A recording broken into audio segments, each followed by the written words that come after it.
Hey. So good morning, everyone, and welcome to day one of our capstone presentations. So thank you for coming. Oh, there she is.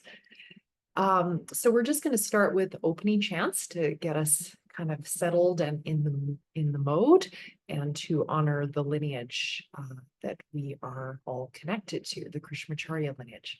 So I'm going to start with the Shuklam and the Krishnamacharya prayer, and then end with Sahana Vavatu, and join where you like or follow along as you like. Okay. So we'll just start with 3 ohms, which I know you can all do very well.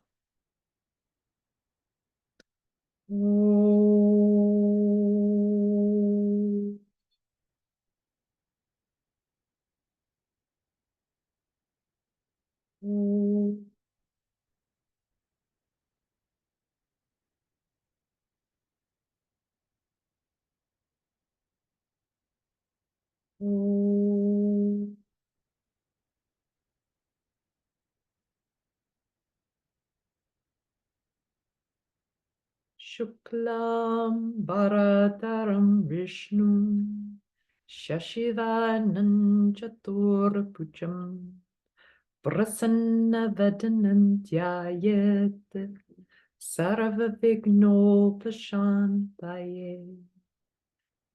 That's to Vishnu, the force of balance in the universe. And now to the gurus. You can think of any of your teachers now that you'd like to connect to support you. Guru Pyastat Guru Pyascha Namo Vakamati Mahe Vrenia Mahe Chatatradyo Dampati Jagadampati. And it ends with Vishnu and Lakshmi, the forces of balance and abundance. When we're in balance, abundance emerges. And to Krishnamacharya, Shri Krishna Vagisha Yatishvara Pyam Samprapta Chakrankana Bhalshasaram Shri Nud Narangandra Yatau Samapitasvam Shri Krishna Mayang Guruvayamide Virode Kartike Mase Shatatara Kriturayam Yogachayam Krishna Mayam Guruvayamaham Bhaje Shri Guru Pyo Namaha Harihi Om. Sahana Vavatu Sahanao Bunaktu Sahaviryankaravavahai Tejasvinavati Tamastu Mavid Vishavahai. Om Shanti Shanti Shanti. May we be protected as we study together. May the teaching, learning experience give us joy, energy, dispelling all darkness and leaving us in a state of radiant light and abundant peace, with no misunderstandings between us. All the best. So I don't want to delay anymore. So let's get started. Carly, are you ready to roll? Okay. Yes. Yep. So just so you know, I'm going to be turning off my screen during the presentation because I need to type on my computer and I forgot my keyboard. So I'm just going to turn my video off, but I will be here very attentive. Okay. And you can share your screen as you like. So over to you, Carly. Thank you. Okay, so I'll just share my screen first. All right.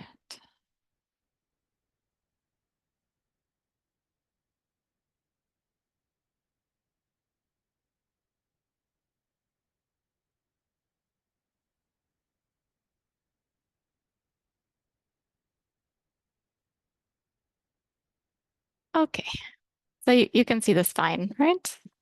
Yeah, okay, good. Okay, so good morning, everyone. I'm going to talk about IBS, IBS-M.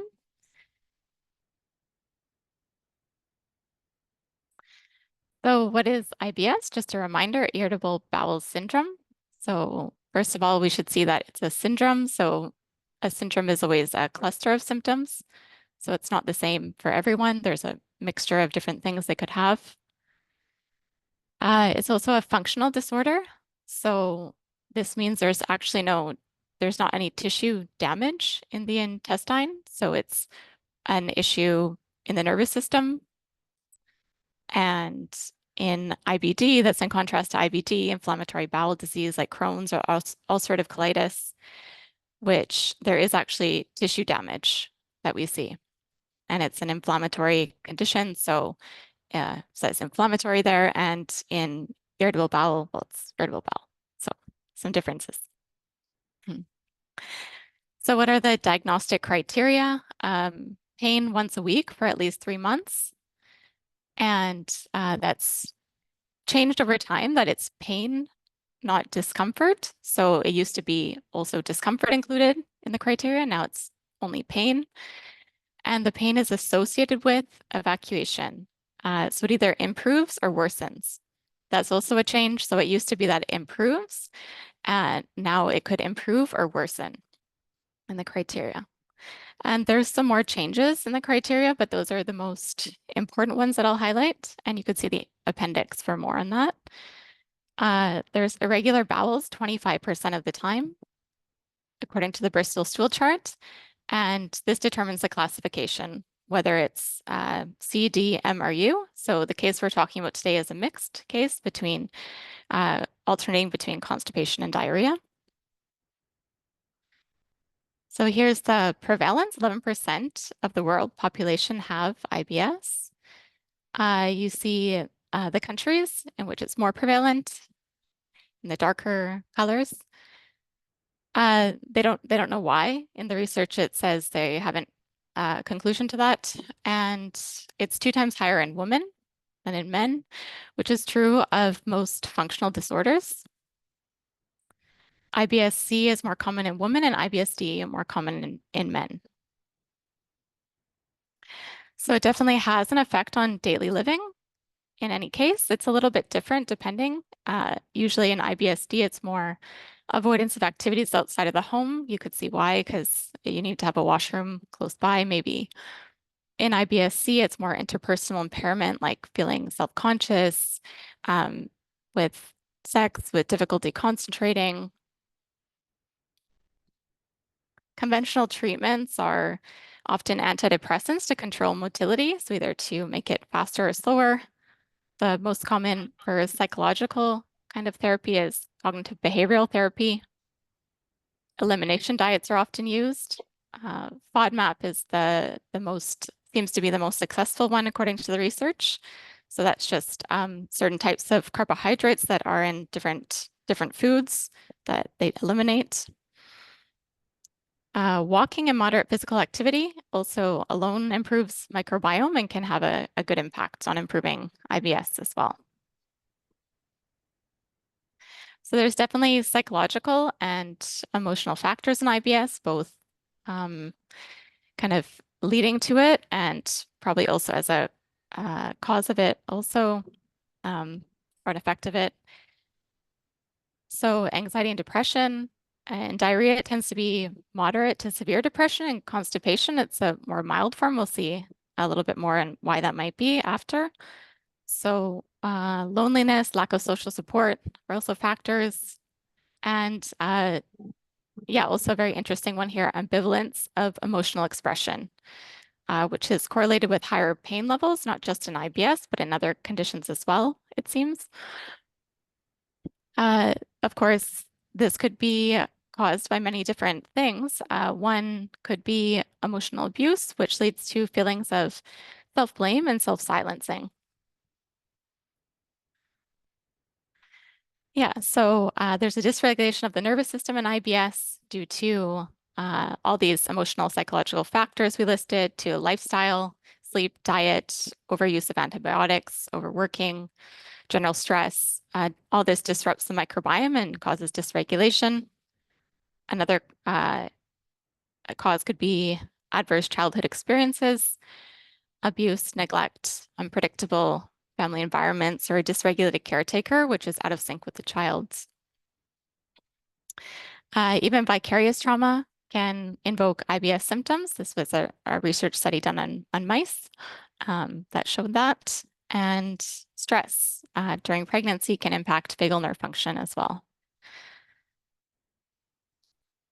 So what does the nervous system dysregulation look like in these cases? They said that with IBSD, we see parasympathetic tone elevation, and with IBSC, sympathetic tone elevation. So it might seem a bit strange that parasympathetic tone elevation could lead to be a problem, but if we think about the polyvagal theory, then we see that the parasympathetic can be ventral vagal or dorsal vagal. So most likely we're talking about dorsal vagal tone elevation here. So a collapse or shutdown response. So that seems to make a bit of sense because with sympathetic tone elevation, if you're in a flight, fight, or freeze mode, wanting to either run away or fight, then the blood will move to the organs in order to run and away from the digestive system. So peristalsis will slow down. And with parasympathetic tone elevation, then you're in a collapse state, like feign dead or helpless state.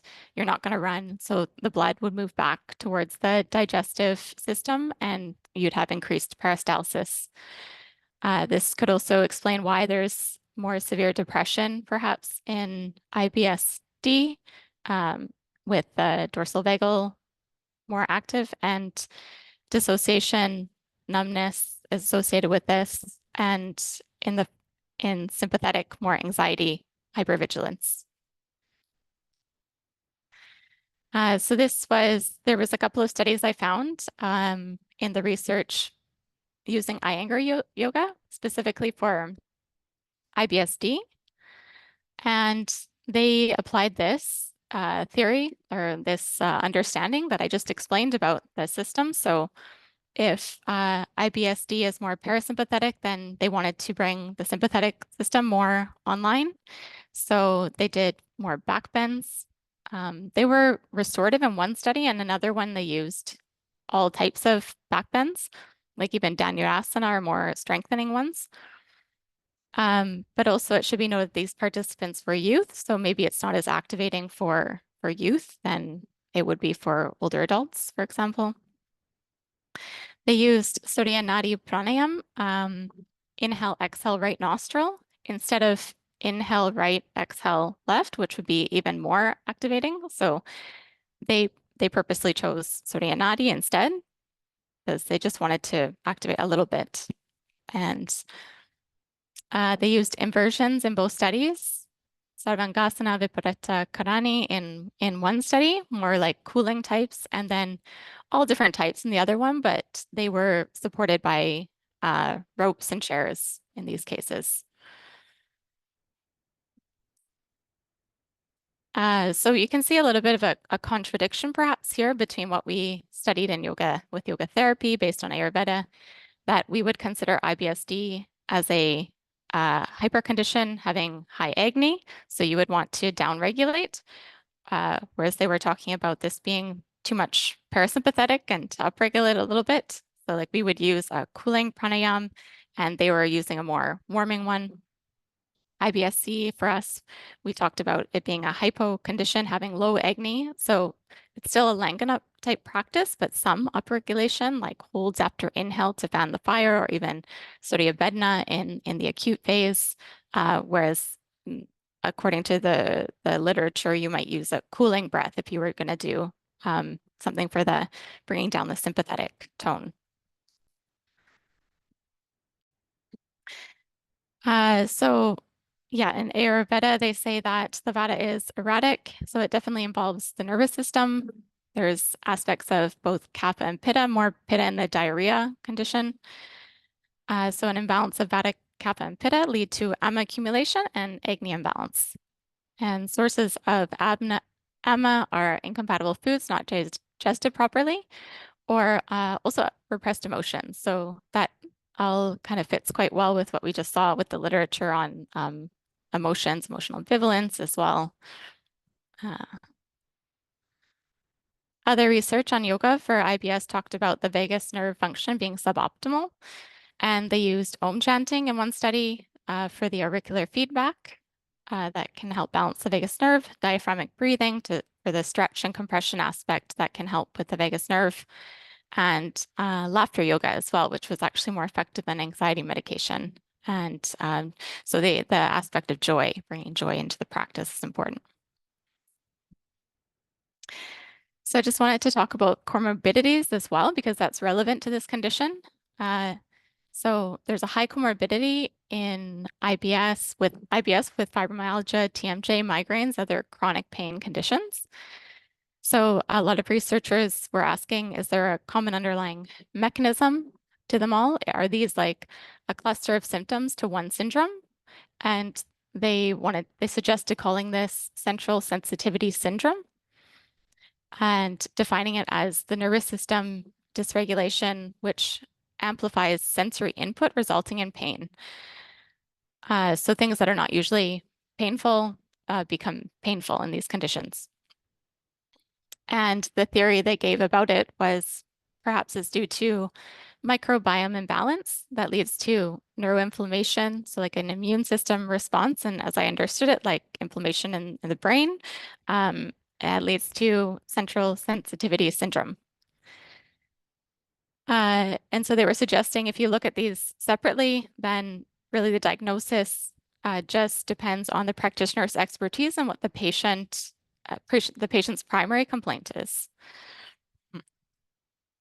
So just a little bit more about that. We already talked about what can lead to microbiome imbalance, different lifestyle and stress, trauma as well, such as adverse childhood experiences. But we should also know that can come from traumatic injury, like motor vehicle accidents. Some fibromyalgia, there's often a single physical event at onset, like a car crash. And that's in contrast to IBS, that's not typically the case. Okay, so we'll get to the case description now. So the participant was a 38-year-old male, a very busy English teacher. He lives in Spain. He was born in England. His parents are from India. His eating habits are kind of sporadic. He overeats often. He doesn't actually drink, and that's because drinking leads to a lot of pain for him in the following days. So he just gave up drinking. He does gain weight easily, so maybe there's a kapha aspect there. I never quite figured out exactly what he was. He's not overweight. He works out intensely, kind of a pitta aspect there for sure. He's unable to sit still, kind of due to anxiety, it seems. He talks a lot, fast thoughts, kind of a bad aspect there. Despite that anxiety, he still sleeps really well. So perhaps his kapha aspect helps him with that. He's very positive thinking, believes in things like law of attraction, affirmations. I did experience him as a bit moody, but I imagine that's quite normal with pain conditions, depending on how the pain is, and can change the person's mood. Absence of emotion and recounting events, like often he would tell a story that you would expect him to be quite emotional about, but there was no emotion noted there. He would shift topics, and it seemed like all this was kind of unconsciously, not doing it to avoid it really, but just doing it. And rejection of the body, very focused on his body image, doesn't like his body much. So he is a practicing Hindu. His family deity is Shiva. So they have a virtue of strength, definitely, that was apparent. Duty to the family is strong. He self-describes himself as a workaholic, another pitta aspect there, and motivated by doing what is ethical. His dharma, he felt, is to be a life coach. So he's just a bit blocked by doing that due to legalities and finances around that. Very interested in healing spirituality, always looking at himself and looking at different ideas about what's going on with him. I always thought that was wonderful, but also suggested that a lot of times maybe it was an escape to his mind getting out of his body. Very strained relationship with his father. He describes it as codependency himself, and excess responsibility for his family, even as a child. Lacks meaningful relationships, and joy was really hard to find, like something that brought him joy. The closest thing we found was making YouTube videos around his life coaching stuff, but that was also usually after the fact. He didn't really enjoy the process, and the same with the workout. He didn't really actually enjoy working out, but enjoyed it after. So it was more about kind of, for him, it seemed doing the right thing was what it was that gave him joy. So his symptoms, he had IBS mixed, as we already noted. So going back and forth in between C and D, bloating, gas, abdominal pain, very tight lower body. His hamstrings and low back were very tight. Pain was his primary issue. So left abdominal area, his right back pain, sciatica down the right side. So everything else on the right side, TMJ on the right side. His legs, both sides, actually, both quads. Pain is majorly aggravated by workouts, and this is not just like normal workout pain after, it's like lasting up to a week and like bad pain. But it seems that his desire for this ideal body outweighs this harm that he's causing to his body. So the onset of all the pain sites were related to a physical trauma. In fact, the IBS was after a gym accident, which is quite strange for a way to start having IBS symptoms. Leg pain, chronic leg pain started after a run, chronic back pain after lifting an object, and TMJ after yanking floss out. So just random physical accidents.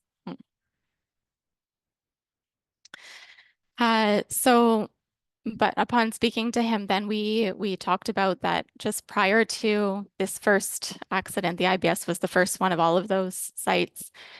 Weeks prior to that, there was to be a move back to India that was discussed with his family, and he was not happy about this, but he didn't express any of this to his family. So this was quite a major thing because he was living in England for quite a long time. He was an adult now. And so out of duty to his family, he went back. So yeah, kind of a moment of suppressing a lot of emotional ambivalence, and then just generally throughout his life, overwork, overdoing workouts, pushing hard, not accepting the self, perhaps due to his background of some adverse child experiences he described to me, and hit the family values around strength as well.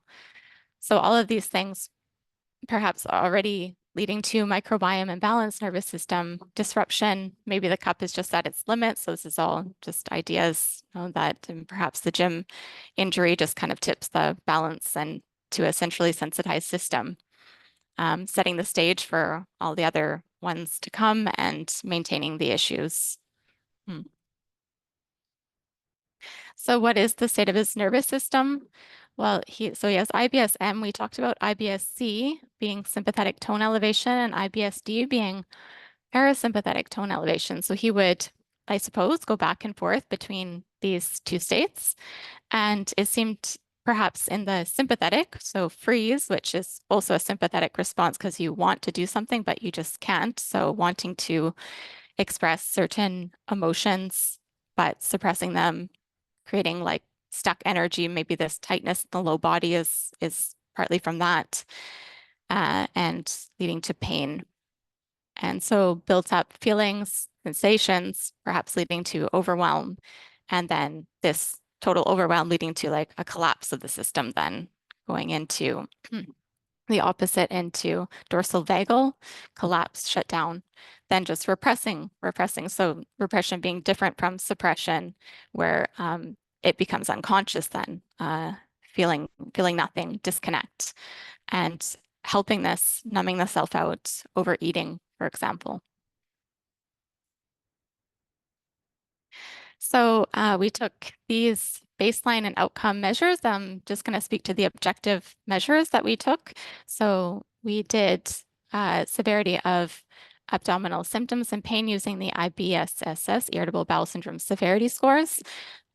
We checked depression and anxiety levels using PHQ and GADS. We checked the quality of life using a scale that was specific to IBS quality of life.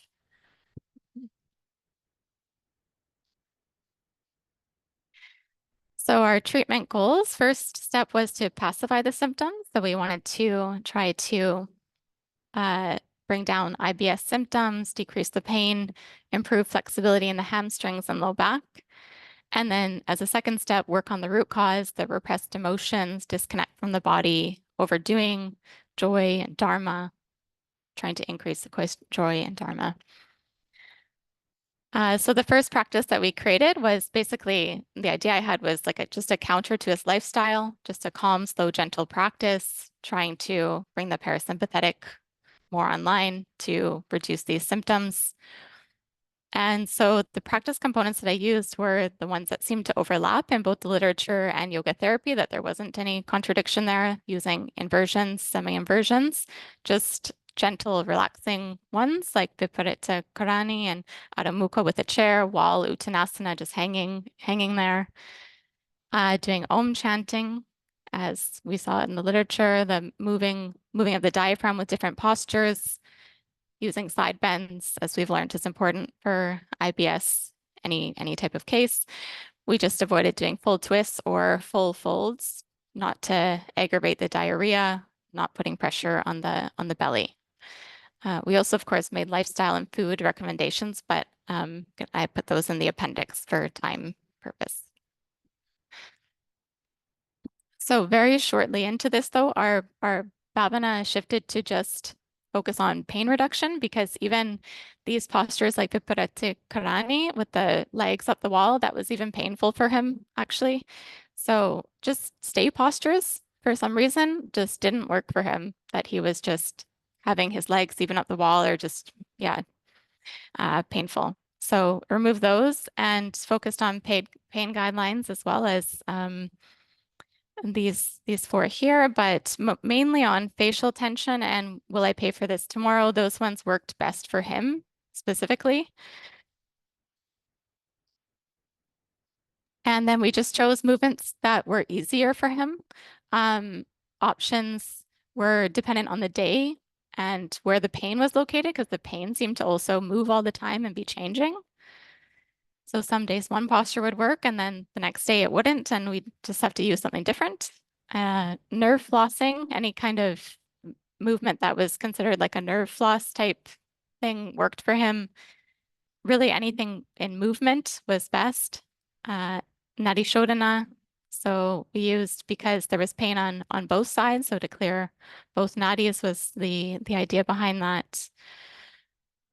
There's more in this practice in the appendix. And then in January, yeah, I would also ask him when he came in to each session what his pain was, and that was apparent, it became apparent that that was always dependent on if he had done his gym workout that week or not.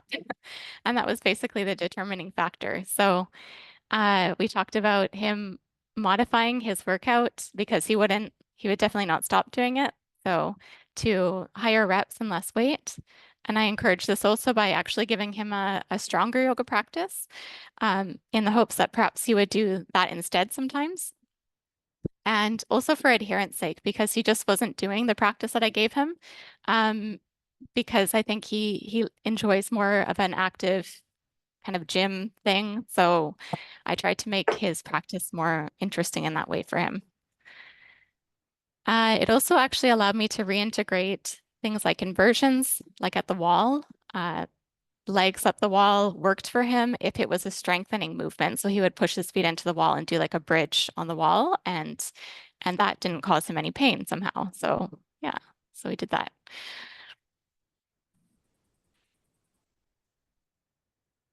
Yeah, and then we added a practice to work on the root cause as well.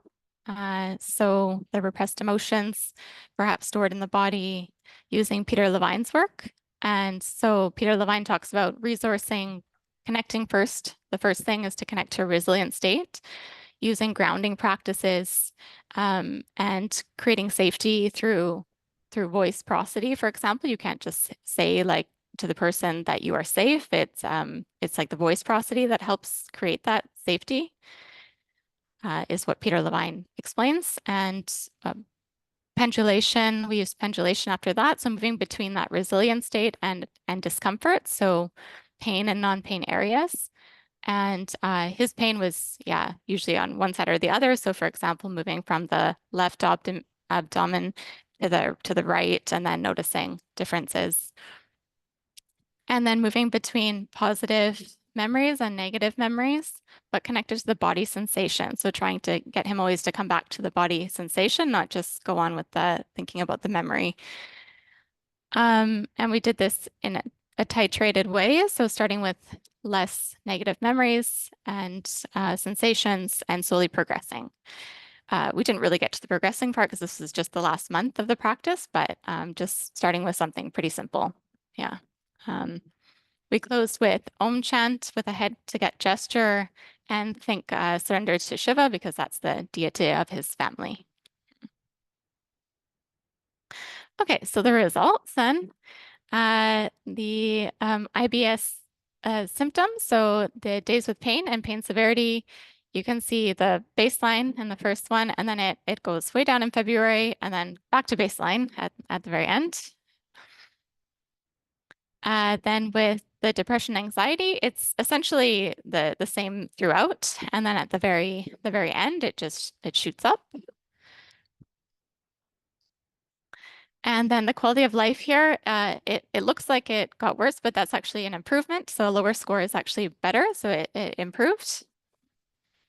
So that was one improvement. Uh, Then, so we'll talk about this, the limitations. We had some limitations for sure. So the compliance issues, he wouldn't really practice alone. So it was just when I would meet with him, it was about once a week, but he was away for a big chunk of time and then I couldn't always meet with him. So yeah, it wasn't a whole lot of practice, I would say. He continued weightlifting throughout, which clearly aggravated his symptoms. He also had his own practices. As I mentioned, he's interested in spirituality and stuff, so he would sometimes do something and then he would stop doing that. So it was kind of inconsistent. Like he would be doing hypnotherapy for a while and then he would stop. So I'm not sure really what influenced the results for better or worse in either case. There was a lack of data. I only collected like 3 times, so it would have been better, of course, to have more points of collection because otherwise you can get these compounding variables, which definitely occurred. For example, in the last data collection, the depression and the anxiety scale, he told me himself that just the day before something really bad had happened.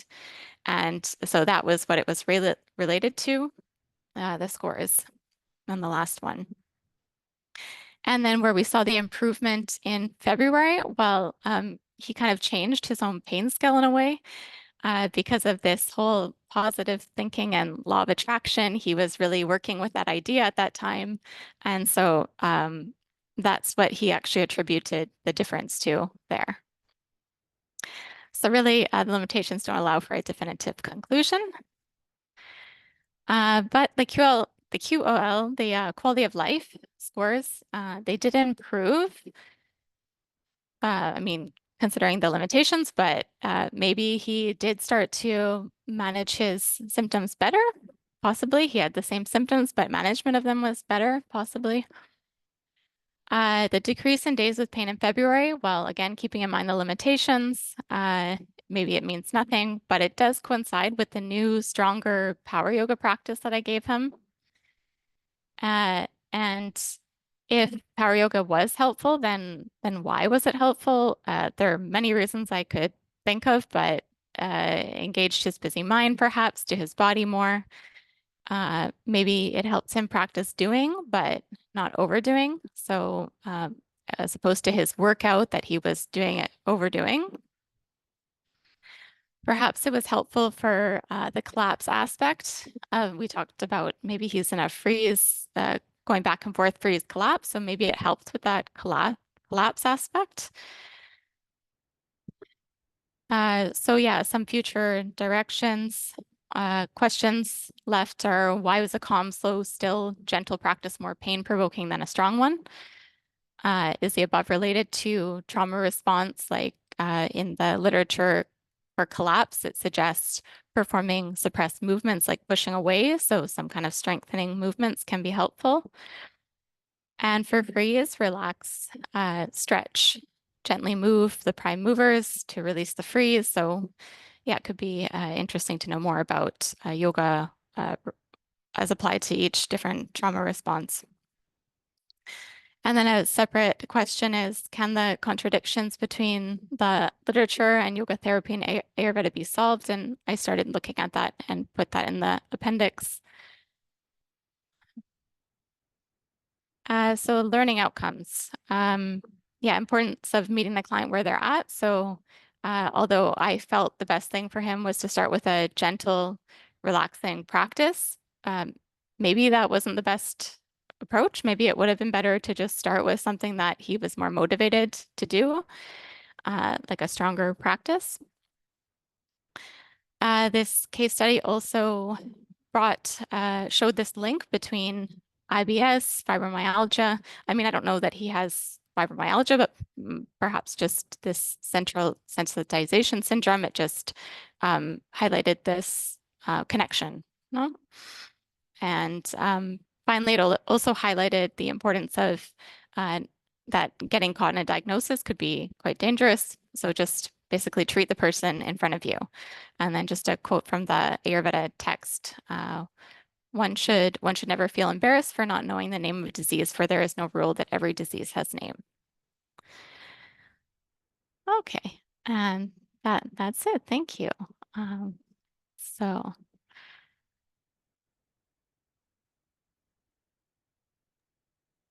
Thank you so much, Carly. Bravo.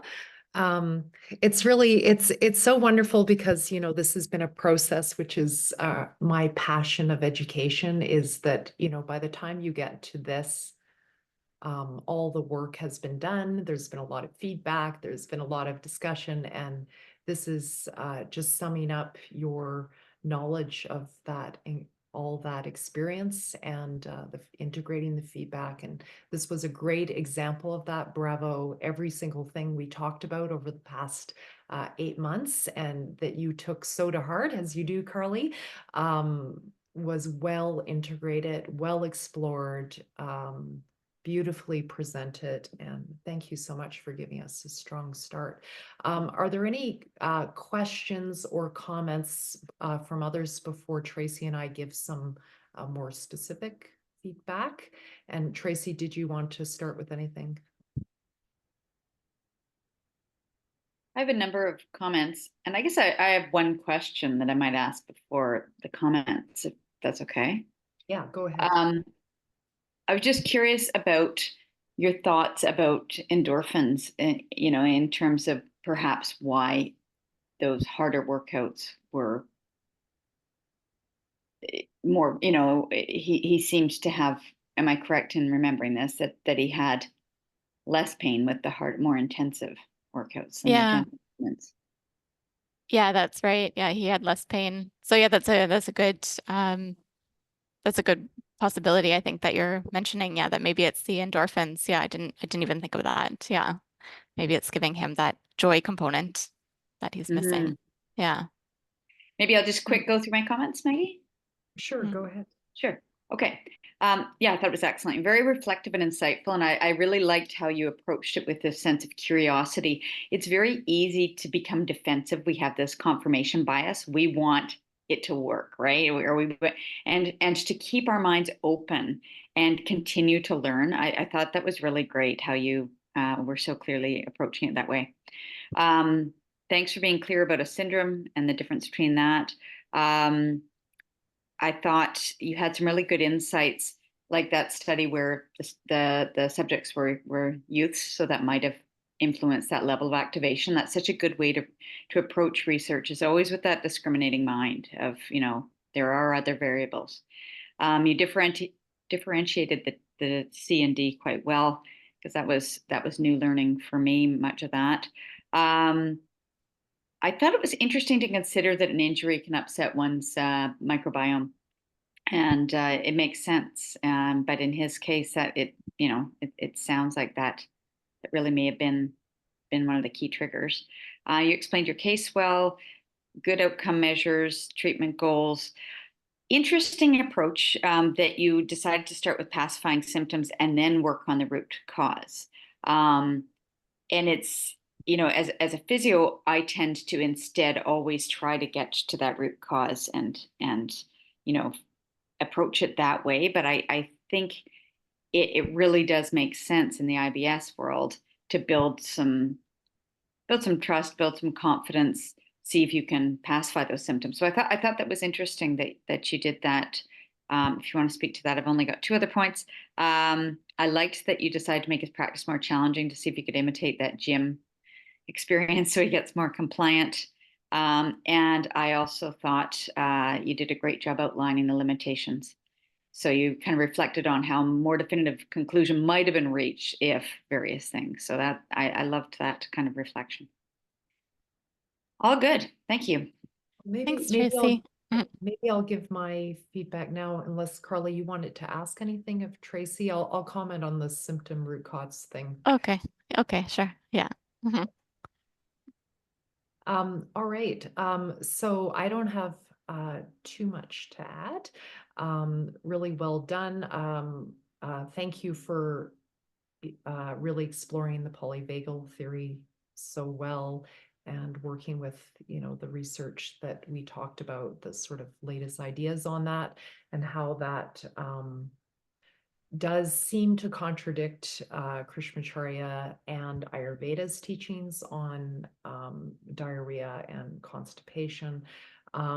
It occurs to me that, the polyvagal theory is working from a nervous system perspective, and Ayurveda has the framework of the body first before the mind. Now, yoga also has more of a nervous system focus, but Krishnamacharya was an Ayurvedic doctor, and the teachings to do with digestion are very in keeping with the classical teachings of Ayurveda. So I just think that's an interesting thing to explore. It just occurred to me today, after all these months of talking to you about this, that could be, could solve the problem, and something to really explore in terms of symptoms and root cause. So just addressing that, Tracy, in Ayurveda, and again, the Krishnamacharya's teachings are so steeped in Ayurveda. Classically in Ayurveda, we do pacification of symptoms first, and the same in yoga therapy, before we try to do what's called shodhana, as in nadi shodhana, clean the root cause, or go for the root cause, because it's considered destabilizing. That's certainly my experience as a person, and also as a practitioner, that you have to do that in a more titrated way. And I'm sure that makes sense to you as a physio, in how you actually do that, how you actually address root causes. I'm sure you don't just kind of go for, okay, now we're going to go for the absolute root cause. You're going to start with something more simple to begin with, and gradually titrate the experience, and work up to, step by step. Tracy, did you want to comment on that?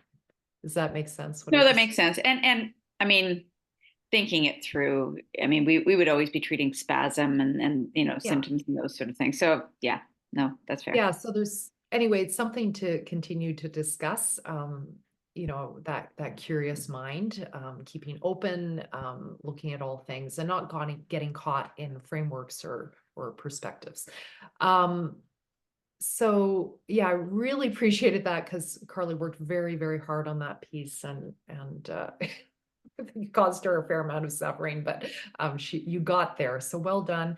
Case description, really well done. The practice, I was wondering what you thought of, because it was mixed IBS, is more this ventral vagal balance of sympathetic, parasympathetic, if that's what you thought about, because of the mixed symptoms between constipation and diarrhea that occurred to me. So you could comment on that. Now or later if you want. Did you want to say anything about that? I was kind of curious about that, Carly. What do you have in mind? Yeah, that I was focused more on the vagal nerve generally, like the ventral vagal. Ventral vagal, yeah, the balance and the social engagement and all that piece. So I was thinking Yeah. because of that, the quality of life improving kind of mapped with that, because perhaps, coming into a more balanced nervous system state, despite physiologically still having these symptoms, would improve your quality of life. So that just occurred to me. That might be a jump, but that's what occurred to me. In terms of the practice, yeah, this is something that's so challenging. Sometimes when someone's in a lot of pain or whatever, you just want to like calm them down and, do very simple practices and all that. But the teachings are very much that we start with where the student is at. And especially for someone with anxiety, which I would say this guy had a fair amount of anxiety, trauma, those kinds of things. And someone who's from an Ayurvedic perspective, is a Vata, a real mover, like can't keep still. So you talked about that. He can't keep still, right? He's talking, he's switching directions and what he's saying, like those are all Vata things, right? So Vata is wind, it's air, it's moving around, the wind changes directions. So someone like that, making them stay in a pose is going to be painful, like just mentally. So what we do with Vata types is we move them. And then if you have that Pitta component, it sounds like you might have been more of a Pitta Vata because of that Dharma piece, that strength, the push through, workaholic, all that, more of a Pitta Vata. You want something, you have to give him something that appears to be strong or for him. And it's going to depend on the person what that means. But for him at this point in his life today, etc., appears to be strong and is moving. And then you secretly dial down the speed, right? You dial down the speed at least, lengthen the breath by dialing down the speed, but you actually start quite fast until he drops in to his body and is able to have that Vata or that movement under control. So it would be interesting to keep going with this. It totally makes sense to me that he would want something like power yoga, and that would be the only thing that would engage him. Even though, and that's at some point, like we go back to Mr. Schroeder, Maggie, forget all this theory. That's really great. I love that you have your little theorems for all these things. Like he took me aside when I was like 33 and said, you should have been a software engineer. You want to know the formula for everything. And basically said, yeah, that's great. But really just teach the person in front of you, which was your conclusion. Look at the person where they're at right now. Personally, because I'm an academic, I continue to stay curious about the theory. I can't help myself. Schroeder at some point is like, you're not going to change. I accept. Like it's just, you're just going to keep theorizing. But eventually I did surrender to the reality that actually I have to at some point put all my theories aside and just stay super present and be with the person, and then later go, oh, how does that fit with all this stuff I've learned? And if it doesn't, oh, well, it doesn't.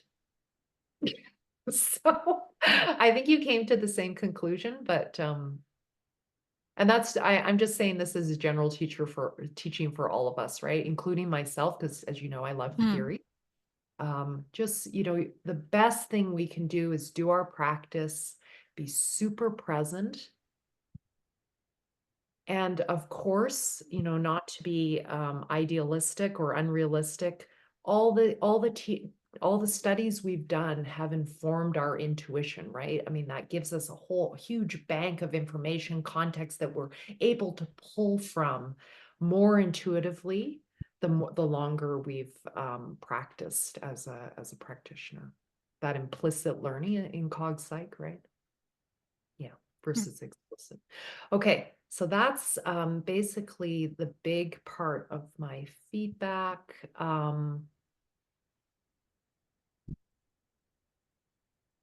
Yeah, I think I said it all. Okay, thank you so much. You'll have this in writing from both Tracy and me. I know you've received other, detailed feedback earlier, but what we just said will be captured.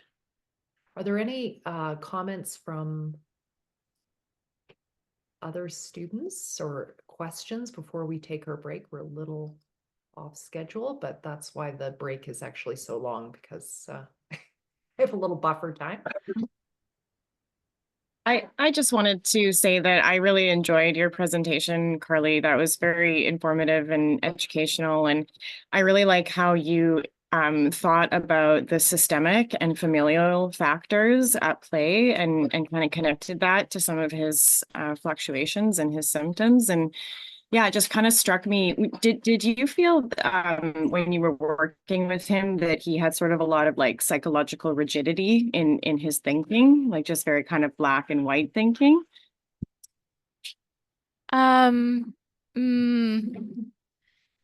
it's kind of hard for me to say rigidity.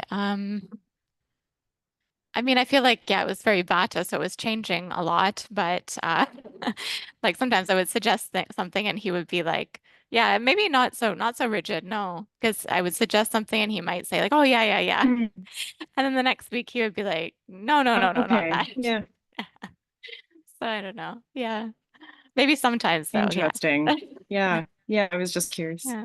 Yeah, Yeah. yeah, awesome. Well, thank you. I just wanted to speak up and say that I really enjoyed it, and thank you so much for sharing. It was great. Yeah, thank you. Any other questions, comments from classmates? Hi, Carly. I'm Hi, sorry I Sally. missed the beginning of your presentation. I thought it starts 10:30. So, yeah, I mean, I really liked whatever part I saw. And I have a question in the sense, I just want to know, like you mentioned, like about the law of attraction, and he was kind of, was it working for him? Because I missed that part. I just heard that law of attraction and something related to his spiritual, whatever he was practicing. So was it helpful for Yeah, him or I think in some ways it was helpful. Like I remember in February, like where you uh, saw like this improvement. I mean, okay, part of it was he changed his pain scale, but I think he was seeming actually a lot happier and he was applying like a lot of the things from that idea. But it also kind of worked against him sometimes because, for example, he felt like I can attract the body I want, so I should attract the body I want instead of just saying like I accept my body, I love my body. He was mhm. like obsessed with like I can attract this body and I can get it no matter what. So yeah, both things, I guess. Yeah. Mm, Thank you. mm. Anything else interesting? All interesting comments and questions. Interesting how something can be both positive and negative, so common in life, eh? All right, well, if there aren't any other questions, could we take a 10-minute break? Yeah, we'll dive back just 5 minutes. Okay, thanks.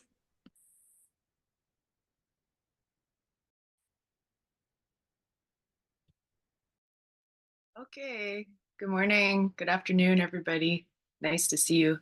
Yeah, I'll be going through my case study, which was with Allison for 20 weeks, and I'll be exploring with with this case study, the yoga therapy and its effect on anxiety and PTSD. So I'll start with the slides. I've never done the slide thing and online, so if there's anything that's going wrong, just let me know, okay? Thank you.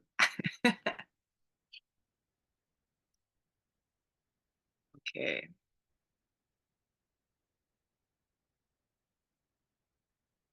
Okay, so Allison came to me through through another student in September. And I knew that already with the description of how she was referred, that she had some high anxiety. But this led to the question in this case study: is trauma-informed yoga therapy effective in reducing high anxiety symptoms related to post-traumatic stress disorder, so PTSD?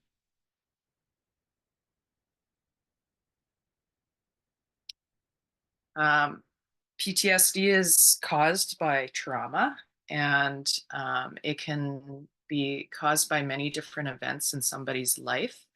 It could be a significant loss, climate disaster, exposure to war. It could be all sorts of different condition or circumstances that cause the trauma. So we have a list there of different situations in which it can cause the trauma. Mainly, it's the threatening of somebody's sense of safety, and then they can't actually escape. So I have a definition here of post-traumatic stress disorder is a mental health condition triggered by a terrifying event, either experiencing it or witnessing it. So on this list is vicarious trauma. That is an example of witnessing trauma or being part of a collective trauma where you weren't actually there, but you're witnessing a community that's going through all the different trauma. So just a little stat there. Obviously affects many different people. This is from a study that was specifically for Canada. So just to keep in mind that my research is with a Canadian audience and base. So if we were to look specifically at different regions in the world, then obviously some of the traumatic events may be higher or lower depending on what's going on in the world and the different regions and areas in which you live. So the rate of lifetime PTSD, so PTSD-L, L stands for lifetime, is that it's basically stayed with you and you haven't been able to treat it, and you have symptoms that are still continuing with your PTSD.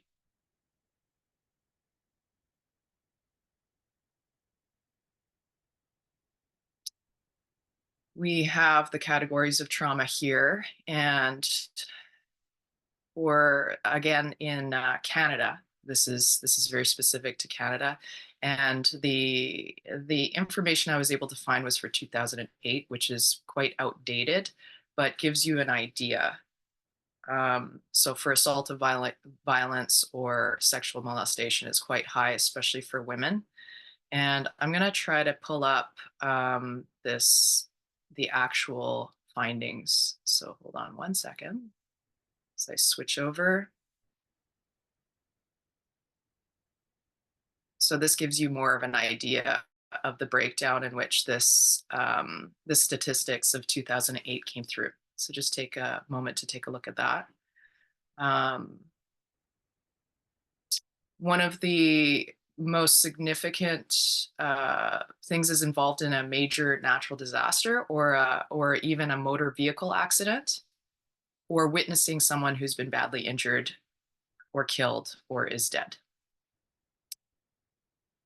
And not to minimize all the different other categories in which you could experience PTSD, but assault of violence, sexual molestation, sexual assault is quite high as well.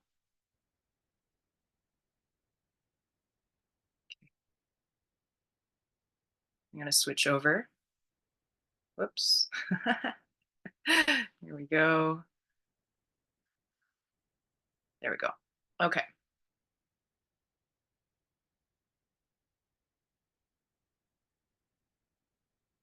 So when we have person who is experiencing trauma, there can be many different symptoms that occur. And we're going to see this in my case study as well. It depends on the anxiety, the depression, the grief, the numbness that occurs, dissociation that may happen, and the lack of oneself, that you have this loss of connection and autonomy within yourself because of the lack of safety that's occurring. And this has to do with what I've learned, mainly with the physiological dysregulation of the autonomic nervous system. Now, Carly did such a great job in reviewing the nervous system and the vagal nerve and how it works. So I just wanted to thank her for that, because I didn't really put it in the slides. But a lot of my research was reviewing the polyvagal theory and going through Stephen Porges's theory from 1994, that the vagal nerve has so much to do with the digestion, heart rate, breathing, our immunity, and how we are able to cope on a daily basis. And so when somebody goes into the dorsal vagal kind of situation, then there's that freeze state. And we're going to look at that a little bit more as we go on here with the case. Don't know how to pronounce this guy's name. I think it's Van der Kolk. Suggests that mindfulness-based treatments such as yoga that incorporate awareness, breath, movement, physical sensations may improve more successful in treating the symptoms of trauma than traditional talk and exposure-based techniques. So there must be a typo there.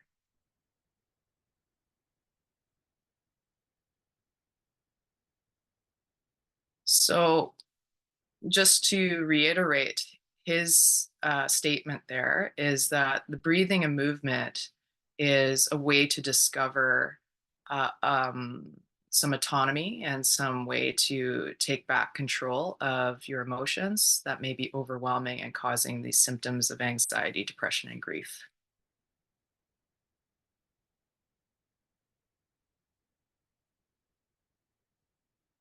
And then the goal of trauma-sensitive yoga, which has had quite a bit of evidence base in trauma-informed yoga, is for trauma survivors to build the capacity to feel safe and present in their bodies. Okay, so here we go. We go into our case description of Allison, who's age 43. And she has been diagnosed with complex PTSD somewhere around the age of 20. And this has resulted in high anxiety, panic attacks, and depression in adulthood. She regularly falls.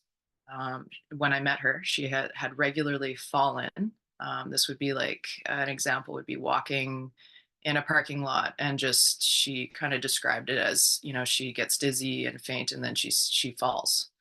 And then an inability to speak due to high anxiety. So a difficulty to communicate how she's feeling, and really just unable to communicate and kind of saying how she's feeling and everything.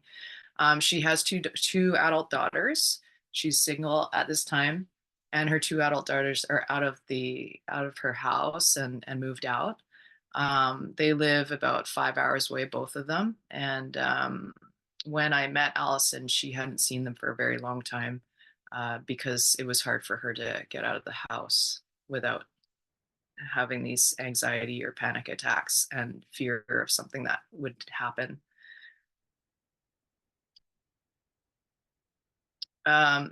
So our first week together was at the end of September, and the observations I was making, let me just see. Oh, I want to go through one more thing here. Oh yeah, before we go there. So with Allison too, her movement and just everyday activity was very limited. So that's the Anamaya. The Pranamaya and the Manomaya were obviously presenting a lot of obstacles because of the anxiety and the lack of breath. I could see that she had a shallow breath, and that she was also, with the lack of communication and the fear, it was that dorsal vagal kind of shut down, that freeze state that she would go into, especially when she doesn't trust somebody. So I was new in her life, and it took a lot to develop this trust. Um, Her Vijnana, what I noticed and what she would share with me when I first met her, was that she knew that there were these obstacles and challenges in her life, and she didn't want them to define her, but there was a lack of hope because she had gone through all sorts of different treatments and really hadn't felt like she'd gotten anywhere with it. There was some treatments that helped, and I'll go through that as well. But overall, her quality of life wasn't very good socially.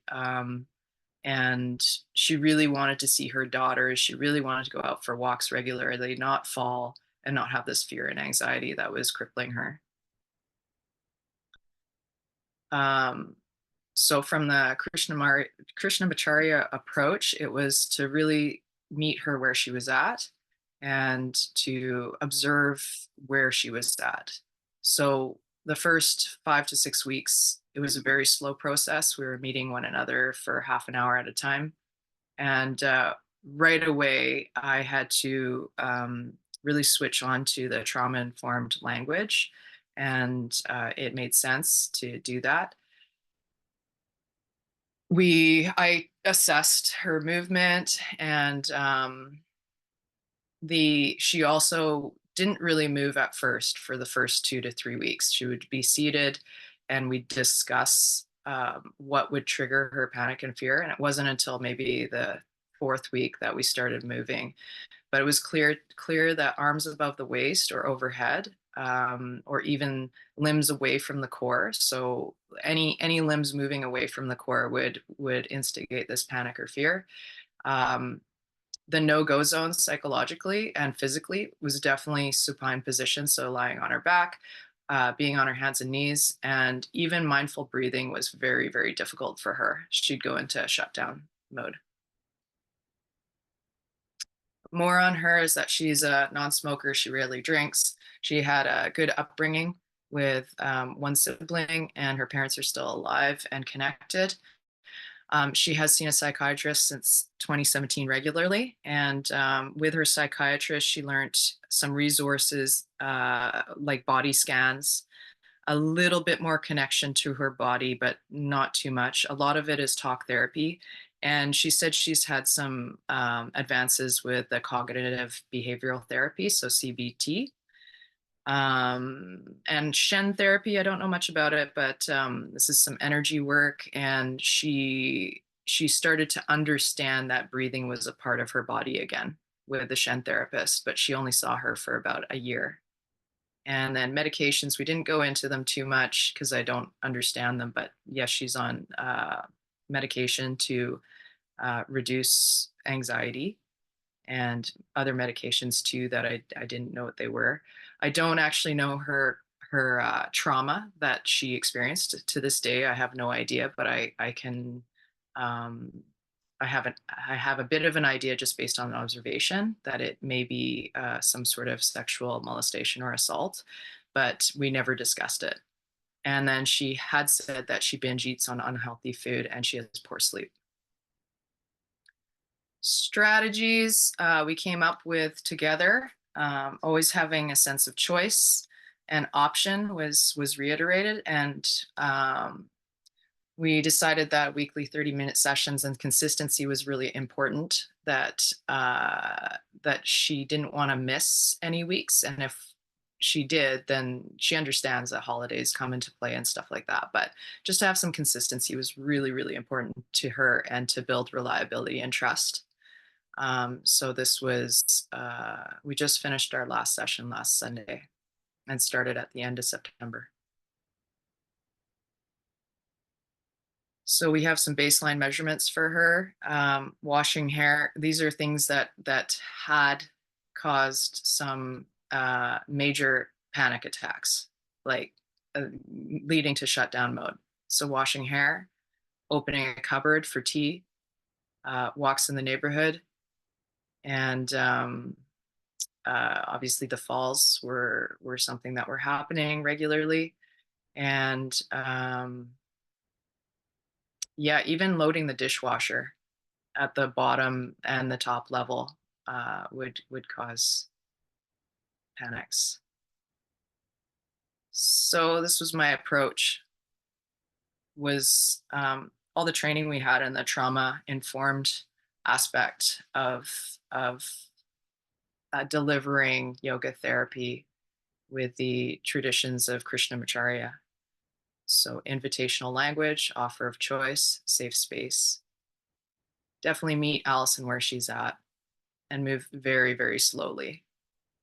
Always checking in with her. The safety plan was really important. So I started to recognize that when she would go into a state of dissociation and was unable to communicate with me, it would be really important for me to figure out how to help her get out of that, because resources weren't readily available in general for that. So she told me that when she started to get that way, to tell her the month and year, and then to ask what the month and year was. So continue to repeat what month and year it was. So I'd say it's May 2024.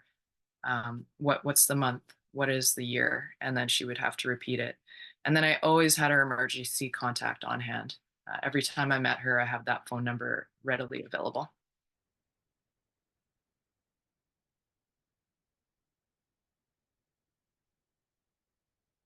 Okay, so these are the criteria for the co-created practice, really emphasizing the co-creation and collaboration as opposed to me giving her something, that doesn't really work. So I am safe, I have options and choice. And the not feeling bad category was developed by her. We were trying to figure out what the category would be. I said, something that works for you, that's a place where you feel at peace or happy. And she goes, oh, I never feel at peace or happy. She said, but sometimes I don't feel so bad. So we came up with the not feeling bad category. So everything that we designed, co-designed, would be falling into this criteria.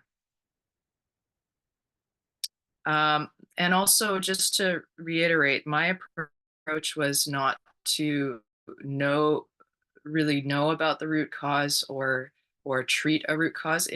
Since this came up in the last presentation, it was to definitely alleviate symptoms. That was my goal. One last thing too.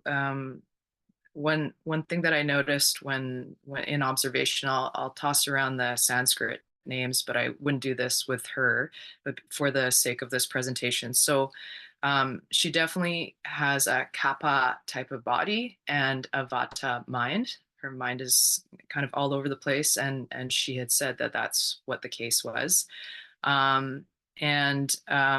She tends to go into tamas, into like a really sluggish, no energy state. When I first met her, she said her energy was 1 out of 10. So 10 being the most energetic and 1 being the least energetic. Okay, so before we get into the practices, I just want to say that the first 5 weeks was very challenging in trying to figure out how to not trigger high anxiety. So it was developing a relationship of presence and therapy and therapeutic relationship that Allison could trust. And originally when we met, she would be seated. And so I thought, well, I'll start with some seated kind of practice. And I also thought maybe trying to have pillows around and more of like a restorative approach would work. but it actually didn't really work very well. And we tried to do some mindful breathing. That's when I recognized that that was elevating her anxiety as well. So I started I started to think more of like the grounding practices that had been taught to us in this course was the use of touchstones and textiles, the use of color, the use of blankets and weighted blankets as an idea for easing into an environment in which it was safe for her. Also to mention, these were online. She was able to be in her own space at home for the most part. Sometimes she was visiting her daughters. That was towards the end of the week session, so towards week 20.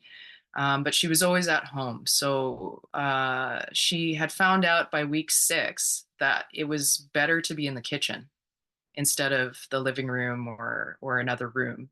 And also not to have a wall behind her, which I thought would give her a sense of safety in week 1 to 4, but it seems that that's not really what was working. So we were both trying to figure out how she would feel more safe, how we'd build trust, and that sort of thing. So by the time we got to week 6, we got to a little practice that she was willing to try in the kitchen. And so this is what it looks like here. To explore gentle movements and grounding through the feet.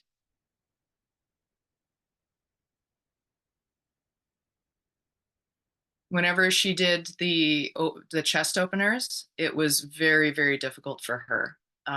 It was important for her to have something that she could hold in front of her that gave her support.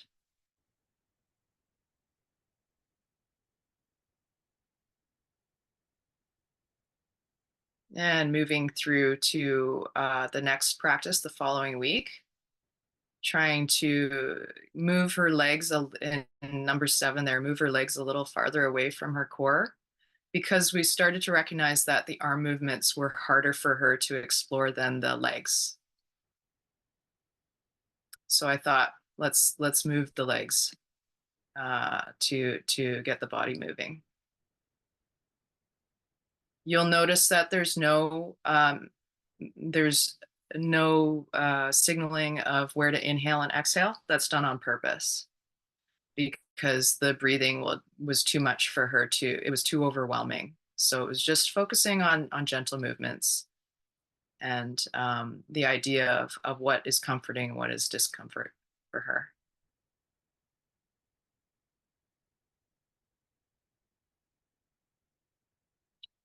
We moved to week 10 right before the winter break.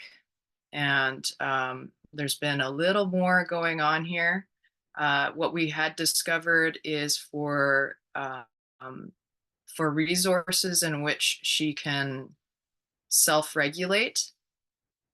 If you look right at the top, we came up with a mantra: I can choose to do what feels right. So whenever she was doubting herself or feeling less hopeful or that she couldn't do something, then she would say that I can choose to do what feels right.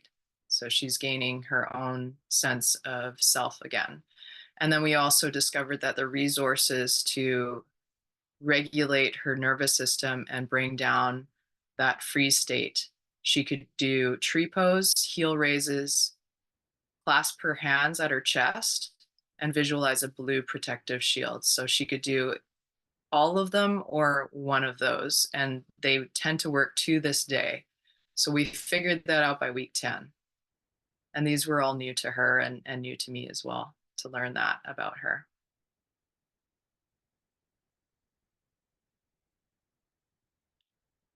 Okay, so in the new year, we revisited. She's an incredibly good student in the sense that she keeps consistency with her practice. And I could see that. By the time we re-met in the new year, there was a huge amount of improvement with her confidence, with meeting different friends and family. Not a lot, but meeting a little more often and going for walks without falling. She hadn't fallen over the whole Christmas break. So we reiterated the resources for calm so that she could self-regulate. And then we added some balancing and triangles, the tree pose for grounding, but also with the balancing that could be, it could activate the sympathetic nervous system. And to this point, a lot of the practice was for parasympathetic activation so that the nervous system was calming and soothing. Um, so the balancing could be a little harder and a little overwhelming for her, kind of uh, like a brahmana, but it was like a soothing brahmana, right? If we're talking energetically. So that is actually what ended up happening. Sometimes it would activate for her and she'd get more anxiety. Also, if you take a look at number 11, number 11 is highly activating for her, still to this day, is moving back and having those arms really far away and the core trunk far away from her legs. Yeah, just really focusing on the balancing, the equanimity, and that we are going to be on this pendulum swinging from high activation of anxiety and low activation, figuring out where she can find the middle. And a little bit more chest opening that she was more comfortable with. It was incredible to see that the shoulder rolls and number 8 there and opening up the chest that used to cause high anxiety before the Christmas holidays. She'd worked on it, and it didn't trigger any crying or panic or anything by the time we met again. And same with cactus arms. Arms were flowing up above the shoulders and not super high, but there was a lot of movement and range of motion that was obvious to me now with her legs, her arms, and her upper body. So then by week 15, we added some warriors for confidence. Also really reiterating the grounding of a warrior and the stability that it creates for you.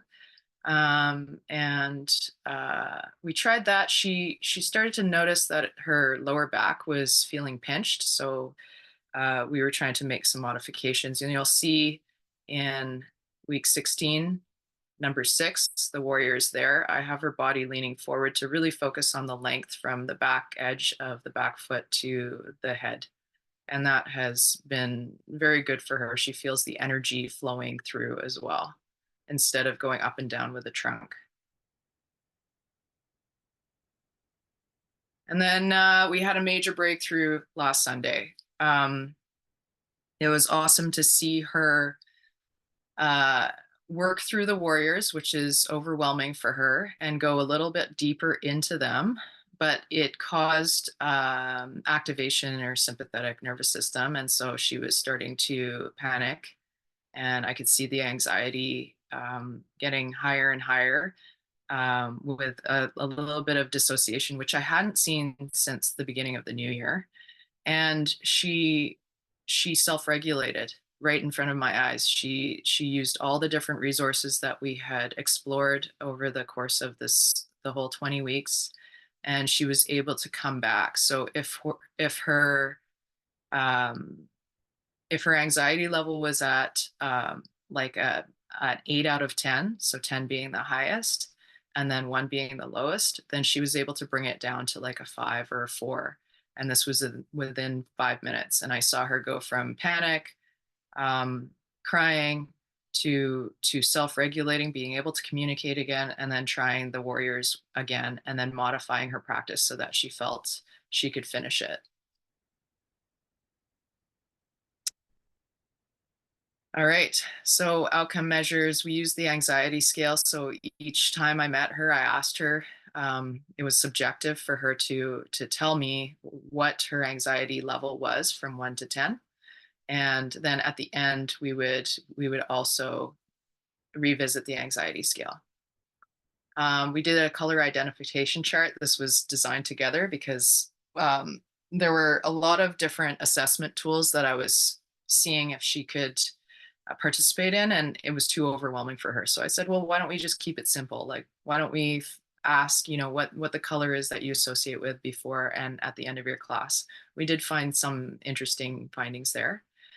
Range of motion was an observation, was just me observing if I were to take pictures of her or draw, if I was able to show that to you, then you would see the difference as well. For example, the arms moving away from the core. even more by week 20. And then I wish I was able to get some measurement of the brain and how the blood flows in the brain to see how it affects the frontal lobe and the fear center, the amygdala. And that would be my wish list for sure on this particular case. And observations of mind and emotion. So the anxiety scale was a subjective scale that was developed by both of us together, trying to figure out what the different symptoms are when she gets more and more anxious. So you can see that 10 is panic attack, tingly feet and face. And then the dissociation starts to happen around 6. And then inability to speak at 7.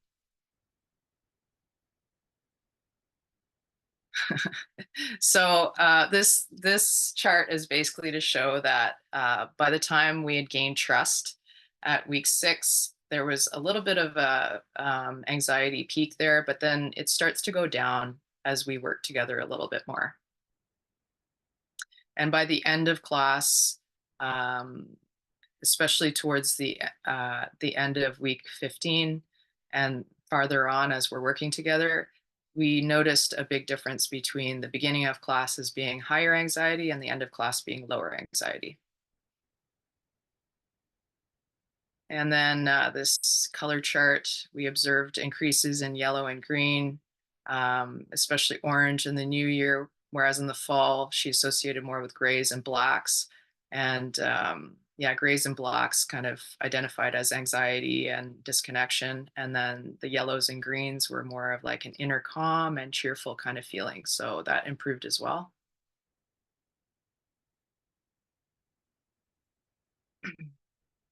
So this little chart basically to show that there was significant improvement in breathing and having a regular practice. She had more motivation, she was socially more engaged, and that she had a trusting relationship that was developing.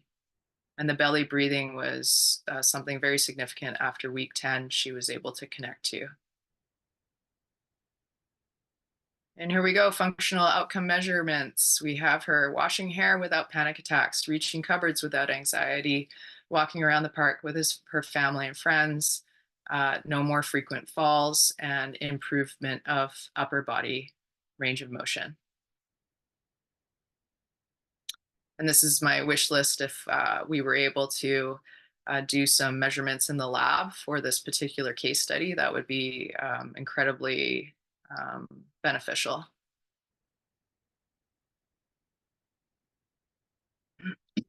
So this just reiterates the fact that the mind and emotions had improved. And I'd say for the question that was asked at the beginning of this whole presentation is trauma-informed yoga therapy effective in reducing high anxiety symptoms related to PTSD? And that would be, in this particular case, a yes. Allison feels more capable of managing her anxiety, and she feels there's communication between her brain and body. She better processes and reduces anxiety. She believes in herself, has better relationships with her family and friends. She has more effective tools for self-regulation, and she has more breath awareness. And Allison, I can choose to do what's right. That's it. Thank you. Any questions or comments?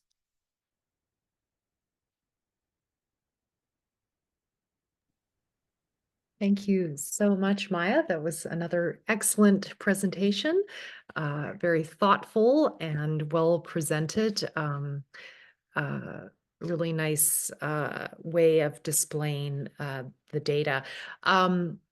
Tracy, did you want to start with your comments and then I'll go to mine and then we'll open it up? Sure. Yeah, it sounds good. I really enjoyed it. I got into that sort of mind state of seeing what sort of where my curiosity was bringing me. So first of all, I liked that you started with a research question.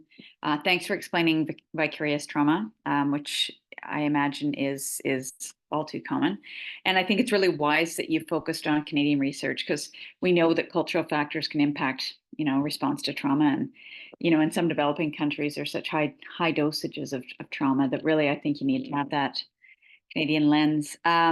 Really a challenging case, and I think your sensitive approach and your patience are very admirable. I've seen many health professionals working with clients, particularly after car accidents. And I've experienced this myself, particularly when there's time constraints, when we know we probably could do a better job if we slowed down. And it really sounds like you were very good about being intentional. Hadn't heard of Shen therapy. I'm going to read up on that. Your therapeutic approach and your safety plan, really well emphasized. Those first 5 weeks sound really, really challenging, but you did a great job meeting her where she was. I found it interesting that the restorative and mindful practices weren't effective at first, and that, so I was thinking about how that use of color was working. And I thought, okay, so focused attention network maybe. So even though it's something super simple, focusing on a color might have gotten her a little out of that default mode network.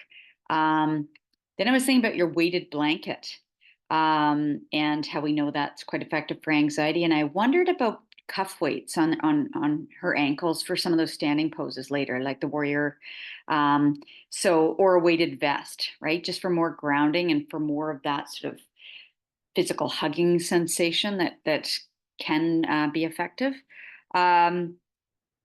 So client-centered. Yeah, it was unique. You did this online so that she could be at home. And it was interesting that she liked her kitchen best and a wall behind her, but I loved that she wanted to hold on to something, because when you outlined that this woman in her 40s is having frequent falls, that's where my mind was going, was, just her safety. So having her hold on to something. I can choose to do what feels right. I think that's great for everybody.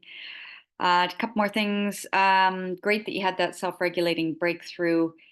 For your student anxiety scale graph, I would suggest maybe in like a light beige or whatever, just do an averaging line so that you can show the trend from start to end, because you could see that the point actually, over time, you did have an improvement over time. But sometimes when you've got all those ups and downs, it's harder to capture that. Lastly, it's so clear that your personal, human connection is such a strength, and it's hard to separate yourself from the intervention. So can you? I mean, that's a rhetorical question, but it can be quite challenging. The trust you built, the relationship you had, your lovely nature, it's very hard sometimes to separate that. But the fact that she's more capable and is self-regulating better, I think you did balance that well. But just sort of a thought, we get in these situations where we become part of the treatment. And so weaning off of that can be challenging. All right, TMI probably, but thank you. That was great. Great, thank you. Do you have any questions, Maya, of Tracy before? No, that's great feedback. Thank you very much. Great. All right. I think I'll start with the last comment that Tracy made about that. So that's a very interesting comment, because in this approach to yoga therapy, Shraddha, the trust in your teacher is really emphasized. But the ultimate goal of that, to be very clear, is to trust yourself. And I actually experienced that directly with Mr. Desagachar and my teacher, Mr. Sridhar, where they basically said, no, we're not actually going to tell you what to do. Go home, figure this out, sit with it, ask the question at the beginning of your practice, find it at the end. They might have done that differently if I had been a different person at a different stage of my evolution, but we do want to avoid what is called learned helplessness in the literature, as I understand it. I worked with that a lot when I was working with cerebral palsy, because that's a factor of cerebral palsy, is this learned helplessness. And it is a factor of trauma that very much in my experience from my own developmental trauma and my clinical experience is something that you have to work with when there's been that shutdown, that dorsal vagal shutdown. There's going to be a helplessness in the system.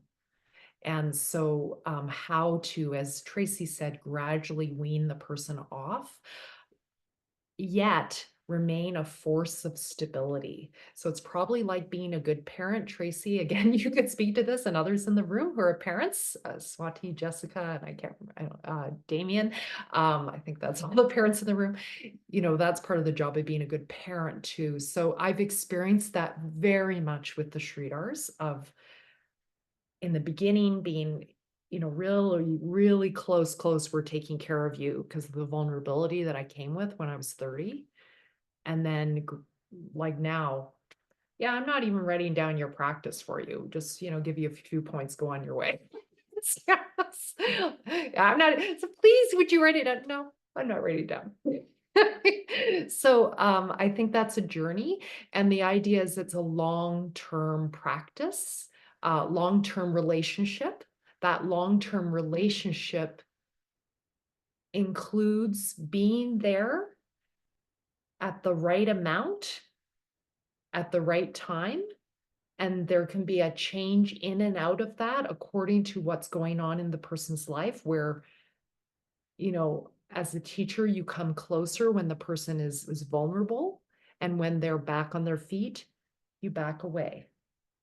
So it's not a, you know, straight line, but, you know, something like that. I hope that was helpful. Okay. All right. Okay. So I thoroughly enjoyed it. I actually got totally lost in the moment and forgot about time, but then noticed we were fairly on time. I also really enjoyed that you focused on Canadian stats, acknowledging that cross-cultural aspect, especially concerning trauma, but other conditions. I thought throughout our work together, I found it extremely interesting. So curious about the arms overhead being a source of trigger for panics and falls, and also that forward bend movement, like going to the dishwasher, or, you know, you showed the forward bend, the slight forward bend. So obviously likely linked to what happened to her, the actual traumatic experience. This is for everyone. I just want to clarify this, and I just spent a minute looking it up to make sure I was right. I learned this from Nicole Marcia years ago, that actually, unless you're trained by David Emerson, we're actually not allowed to use the term trauma sensitive. That's his term. So that's, you can look it up, trauma sensitive yoga. That's kind of his creation. And then trauma informed is what those of us who are not trained by David Emerson, the rest of us can use that. So it's the more general term. So just Nicole, what is directly trained by David and continues to mentor with him, so she can use that term, but the rest of us can't. So that's my understanding, which I just confirmed, I believe. I wondered in the practice whether the balancing poses, I found it interesting, you know, just as you said, even though they're balancing, there's that sympathetic aspect to the balancing poses because they're standing, they're more challenging in terms of muscles and blood flow and all of that. I wondered whether moving dynamically in the balancing poses, whether that was something you had tried, like a marching, or whether that could have been more soothing while maybe holding, you know, a table, the hands on a table or a back of a chair or something. I just was curious. Yeah, the dynamic movement with balance was much better. That is true. So there was basically the swinging of a leg from forward to the back, balancing with the support of the counter. So she loves that movement now. So that was more appropriate for sure. And then I just wanted to speak to the David Emerson, that trauma sensitive yoga, which I had as a slide. It was cited as David Emerson too. Oh yeah, no, just when you said that the terms can be used interchangeably, they can't. Trauma informed and trauma sensitive, that point you made, they can't be used interchangeably. That was in his book. That was a quote from his book. Oh, really? Yeah, I just double checked the slide. From his perspective. Okay, all right. Yeah, from his perspective. Yeah. Okay, well, thank you for that. Now I'm very confused. All right, anyway, that was something Nicole told me a long time ago. You are not allowed to use that. Okay, sure. I'll check with her. Thanks for that. I didn't notice that that was a quote from his book, so thanks. Okay, the point about the balancing makes sense in terms of Brahmana. As you called it, I like it, soothing Brahmana. Also that quarter for a bend warrior, again, more soothing Brahmana, still Brahmana, but less, the gaze is forward. It's got more of a Langana piece in it. So yeah, that made sense to me. Yeah, if you could have done a quality of life measurement, it would have been interesting to measure, just because it did seem like her quality of life improved a lot. But I really liked the scales you use, the color, the use of the colors, very creative, and the anxiety scale seemed to give us some pretty good data, and even more, better, just qualitative data that you collected was the functional outcomes. I don't think you had a scale or anything, but you just observed that, and so I thought that was, Tracy, help me, how you would term that, but Neil had taught me at some point that you can call it objective if you're, as the practitioner, observing it, versus it's the subject's feedback. If you're seeing something, you can track your observations and call them objective, even though they're not objective in a quantitative way. But I don't know. Observation is objective, right? It's you aren't coming at it with any bias. You're just observing it. It comes down to how observant you are, and knowing what to look for, and how effectively you document. Okay, thank you. Yeah. So it doesn't have to be a quantitative versus qualitative thing to be objective versus subjective. Okay. All right. So I think that is all of my feedback. Do you have any questions, Maya? No, thank you. Any questions or comments from the floor before we take a break? I just really wanted to say thank. Oh. Should I go? Okay. Go ahead, I just Jessica. wanted to say thank you. I really enjoyed your presentation, and as an individual who's currently working with women experiencing profound dissociative states, I just wanted to share, the heart-centeredness of that work, and how relational that work is, and I'm just, it almost brings tears to my eyes that you've had that breakthrough moment of seeing her self-regulate. And that is a testament to the co-regulation and to the support and to the relational engagement that you provided in those ongoing weeks. So that's just incredible that you actually had that observation of watching her take what you were teaching her and implement it and see her nervous system regulate. So congratulations on an incredibly successful outcome with working with a very difficult case. It's remarkable, and good job. Very true. Thank you. And Carly?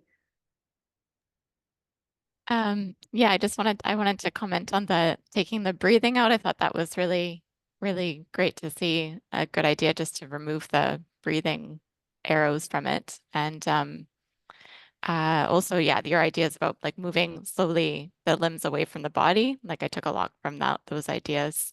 And then I just had a question about like if you felt she was more, just because I was thinking about this in my case study a lot, that if you thought she was more in a freeze state or a collapsed state.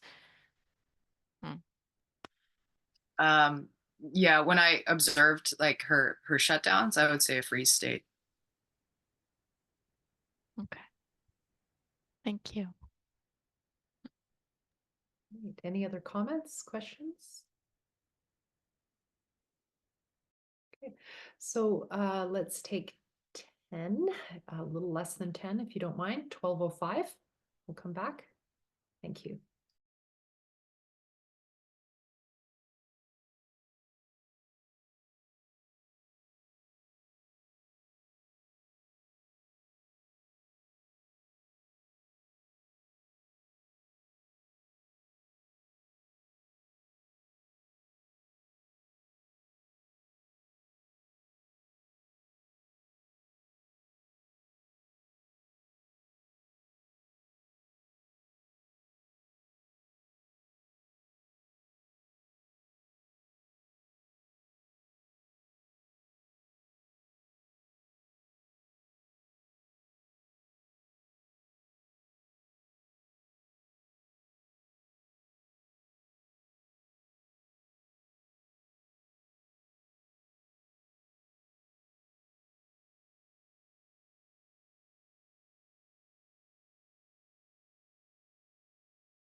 Right, if you can come back in about 1 minute, that'd be great. Thank you.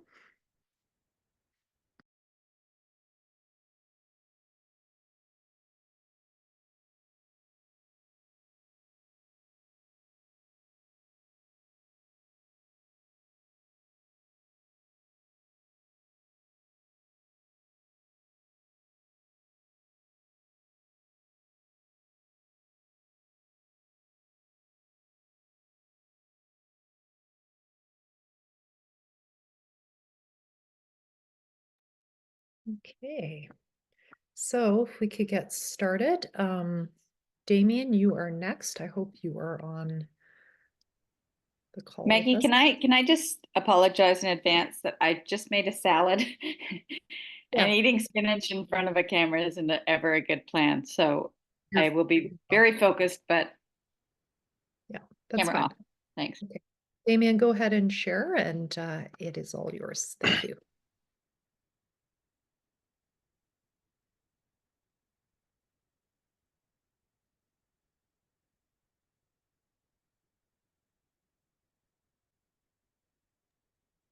So, Damian, do you have a screen to share, PowerPoint to share? Yep, I have.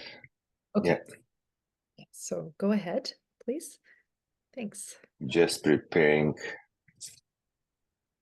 Wrong screen. Sorry.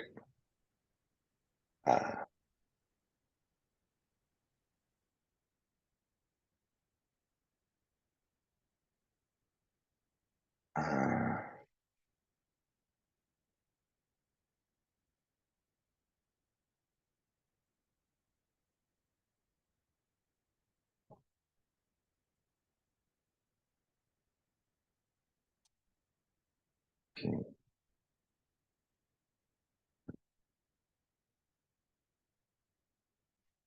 Just give me a second. Sorry. Where did it go?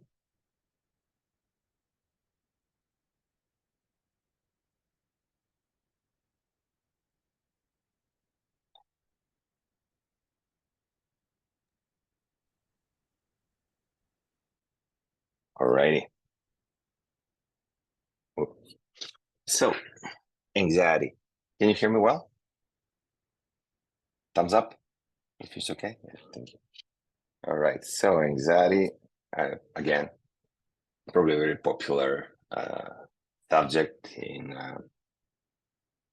today's psychology, psychiatry, whatever is the area.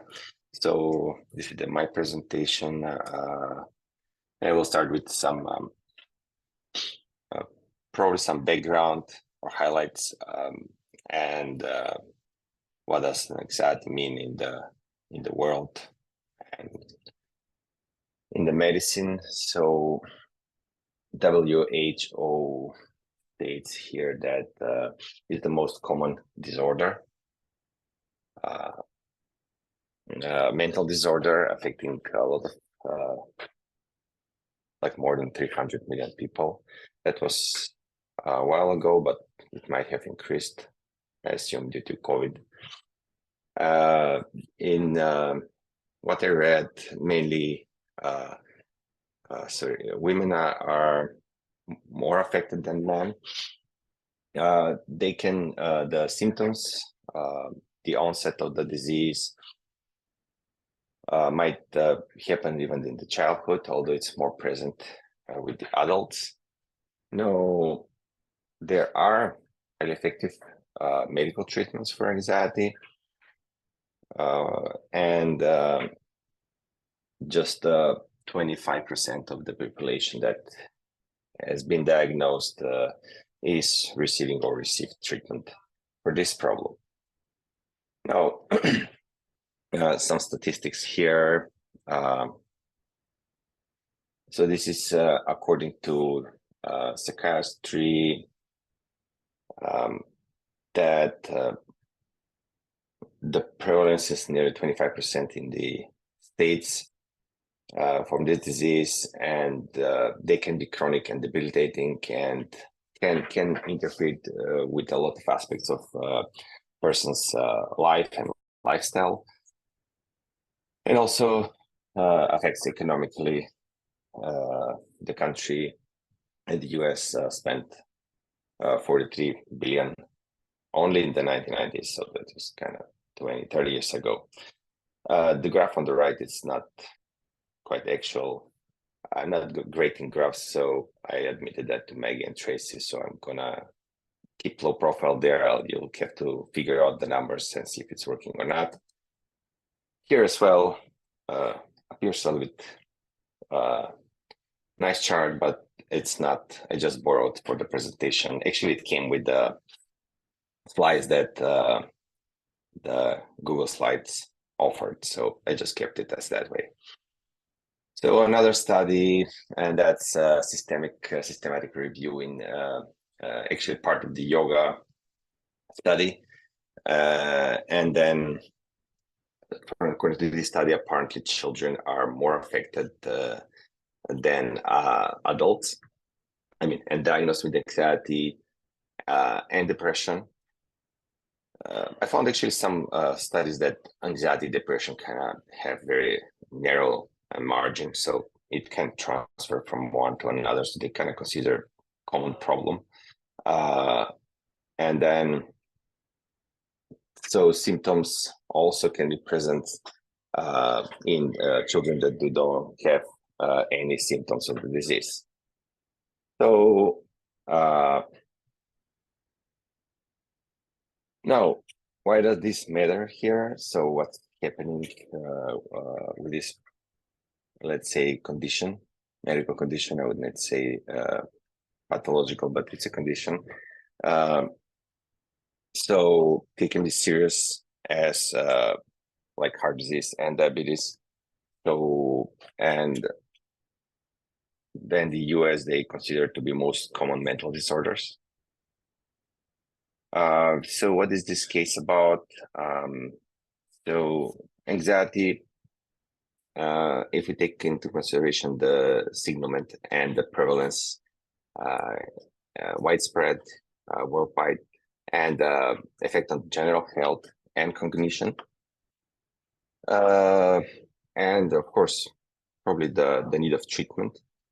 So I was thinking, like, would it be possible to treat this anxiety disorder with yoga and eventually improve the quality of life?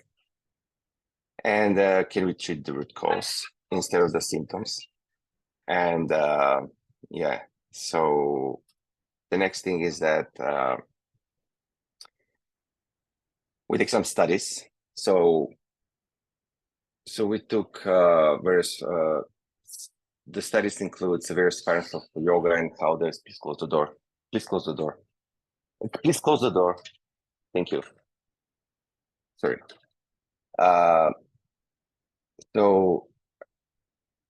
So the thing is that they include different types of yoga, like breathing, meditation, relaxation. So meditation and relaxation and mindfulness overlap throughout the studies, and the focus, the main thing is focus on awareness was important. So I found some contrast in some studies that so without awareness, just relaxation, like focusing on the breath, especially in Shavasana,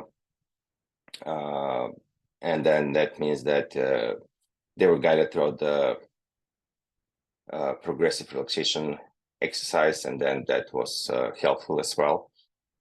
So there were different results according to that, but I tried to combine all of those. So we'll see what will follow further. So the purpose of this case study was I was thinking what can I improve in a person using yoga. So what will happen if that person practices yoga on a regular basis? So of course the symptoms might not resolve completely, and of course there might be some limitations in a manner of that. Like, is the students going to take this seriously? Can they practice on a regular basis, and are they really focused when they're practicing? So I expect some improvement. I expected some improvement of quality of life and to bring to the student a little bit more positive way of thinking. So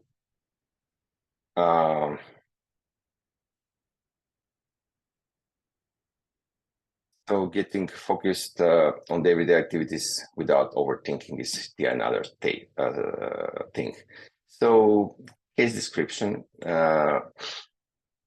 So it's a 40-year-old woman and with 3 kids working from home and doesn't have really, let's say, almost any social engagement. That means doesn't go out with friends. That happens because of the recent change of the environment in a matter of moving countries, and so no new social environment, new society there, and then it's that probably affected their anxiety state and brought and worsened the anxiety actually. So the person is it's an artistic person, and it likes arts and crafts, doing with hands, creating and making things to be interesting. Also, like she likes decorating food. It's a creative artist, and that has been working with that mainly from home, but not as much as a professional orientation, but just more for expression, like expressive work that probably keeps her anxiety on a lower level. So she's also a full-time mother of 2 children, so that has or had been happening between when the kids are either school, nursery, kindergarten, and so on. So she had to move to different countries in the past 8 years. I said she moved a lot of different type of social environments. So she had to adjust and to new culture and mentalities. So also changing school for children increased her stress and aggravated her anxiety. So she has inner feeling that she's an unsuccessful person, and she's kind of stuck in that identity.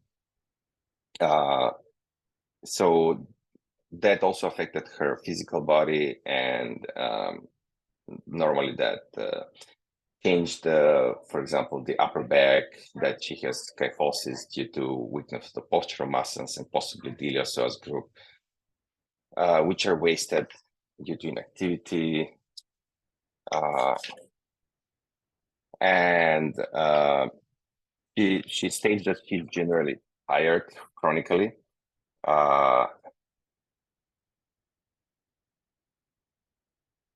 So she has stiff joints. Probably, I don't know, that's something that she developed throughout the life. So like if she sits in Sukhasana, she can she has stiff hips, and like she cannot really sit properly, so she needs really high cushion. She constantly feels cold, and she apparently doesn't have any diagnosed disease here. While doing an assessment, I noticed that her natural breathing is excessively thoracic, and breathing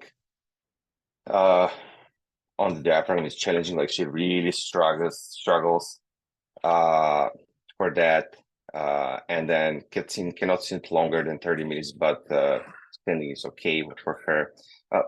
Sorry, we talked about the pain level. So she doesn't really have any diagnosed nor undiagnosed arthrosis or similar condition, but seems to be feeling like the upper back pain, shoulders. I think that might be more like due to inactivity. So what does make this case unique? So people with anxiety often exaggerate about possible case scenarios, and so what happens is that they live in constant stress that something gonna happen, but many times it's not real. So this mindset hinders their daily activities, so they're not they might not be as focused, and yeah. So what's next? So in this case, she's an artistic person. The stress interferes with her creativity and daily routines, and she's frustrated so that she cannot fulfill what she wants, and she's kind of probably that's also makes her in a bad situation that she cannot function. And then so now that's anger here that arises because she cannot express herself, and kind of stem of that frustration, and then she again becomes angry, and that's kind of more on daily basis. She would come in a position that she will shout even she doesn't mean or think about doing that. And then yeah, this is a common problem with people with anxiety.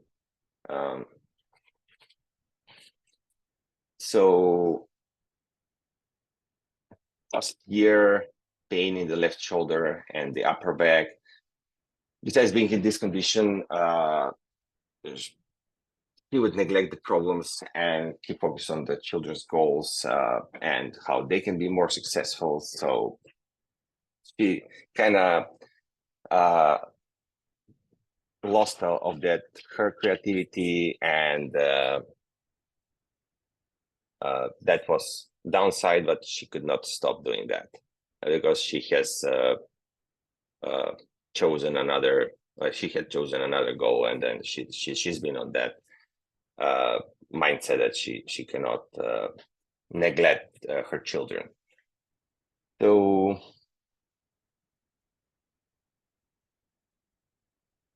So what's my part here is to keep her more, to bring her enthusiasm a little bit here. So what will happen if she focuses more a little bit on herself while performing daily duties? Like, what about if mindfulness is here more throughout her life, and develop a little bit self-esteem with the yoga practice? So the subjective part, here she's anxious lately, tends to overeat, some indigestion. She feels that she doesn't digest well lately, and for the past 18 months she's been of course under stress because she moved to another country. She's constantly feeling tired. We cannot assess that quality or quantity actually of tiredness, but anyway, it happened. And then she has she has developed like blocked nose, which is more or less constantly, and it seems to be runny, and recurring colds. That's how it felt for her. She says it's uncontrollable. She would have symptoms of colds, but the nose, runny nose is kind of thing that is happening all the time. She also suffers from insomnia a couple of times per week. That means would wake up in the middle of the night, could not fall asleep after that for an hour or two. We mentioned earlier that he has upper back pain, sometimes in the chest, but no heart problems found so far. Energy level seems to drop after 3 p.m. I'm not sure if this is something that is really as a problem because she if she's overactive during the day, or that's of the regular cycle of throughout the day of the changes of the gunas. So I think after 3 p.m. Tamaguna affects the body, or kapha period of life. So usually people get a little bit tired after 3. But I didn't get that assessment probably more in depth and see if it's really there. But we also, she mentioned that she recently started developing short-term memory loss. So now another thing is that while in conversation with her, I noticed that she's interested in spirituality. She likes the idea of something larger, bigger, something more connectedness, interconnectedness with others, and in general with energy. So there is some energy that flows. So she has some idea that there is more than just mere matter. And then she also believes that yoga can improve her quality of life and problems. Now, I noticed that kyphosis is there on the upper back, and she has. So what also I noticed is that like her dosha is mainly vata, although seems not to be pure vata. There is some pitta elements in her that she has some strong focus on something that she want to accomplish and do. Now, vata is that it's changing thoughts, probably the inability to fall asleep at night. That's something of that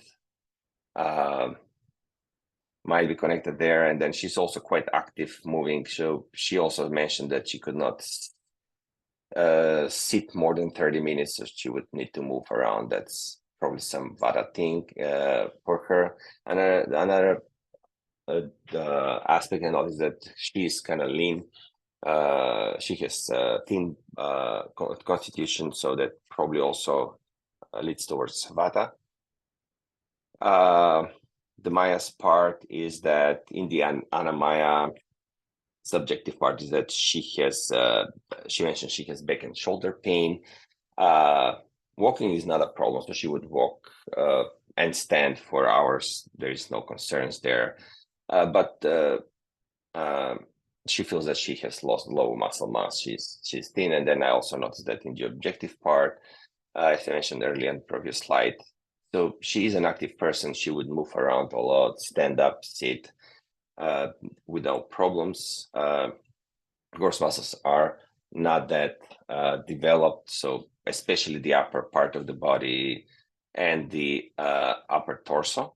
There is not much muscle, especially the upper back muscles and shoulders. I don't know if that's due to that hunch position, due to inactivity. I believe it's so, because she would work more with hands, and she's kind of leaning forward to help, especially the younger kids that are lower. So I believe that might also contribute to that idea here. So pranamaya, mainly she's breathing on her chest. That was also her assessment. And also I mentioned earlier that I noticed that she would breathe mainly on her chest. She noticed chest pain, but as I mentioned earlier, that there is no concern about that. So it might be some kind of maybe intra the muscle between the ribs, and that can be one thing. So she's constantly feeling tired. On the energy drops down after PM. She really gets tired and sleepy. She likes going to the nature, so I didn't really put any probably the best arrangement here between the the ideas, but that was how she's presented in the assessment. So she likes going to the nature, and we got to the point that her nose is blocked chronically. The energy level 5 out of 10, pain level 2 to 3 out of 10. Lately, she started having digestion problems, and then we also I'll mention later on that I started measuring the heart rate variability with an Apple Watch in this case, and that was the part of the outcome measures. So at the beginning, it was 22. That was somewhere the lowest, and then we'll see how that developed later on. So the objective part that she really bits very shallow and probably fast paced. So she would snort and sniff often due to that runny nose. Manamaya, doubtful. That's her subjective part, the insomnia that she's experiencing. She likes to listen to music. That helps her with calming down and focusing. So probably due to the anxiety part.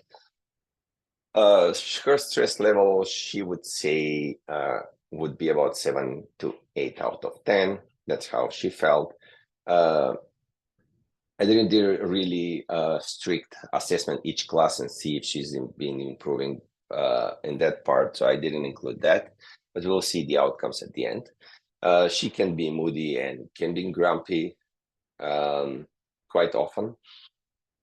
She mentioned the short-term memory loss that developed recently. So we would, like she would do something and get interrupted in that, doing something or talking something, go somewhere else, and then she completely forgets what happened like an hour ago. And then she that also mentioned that she kind of felt that mental pain from the entire scenario she's been to, just cannot cope with the stress and all the changes that happened. Of course, we mentioned she's creative. She likes to be creative, and that's what she does when she has free time. So objective short-term memory loss. I also noticed that confirmed their brackets. That means really happened during our conversations, practices throughout this 12 classes and the assessment. So she has problem also to express herself while talking. Sometimes cannot get the right word, and she's not fluent in talking. So can be a little bit suppressed, and that part she will talk slowly, make breaks quite common. Vijnana Maya, so the part of that is that the knowledge or the wisdom part says that she knows that walking in nature can help her, that she can connect better, and knows that inactivity and lack of spiritual practice bring her suffering. So she's kind of that part, although she doesn't have time to introduce that in her life. And then things that she does not have time for anything, like for leisure activities. That's part of the Vijnana Maya, which is actually not controlled, but probably that she needs to improve. That's a negative aspect, and she likes reading. Different genres, we didn't get to that point, what's the best, but she just in general likes to read.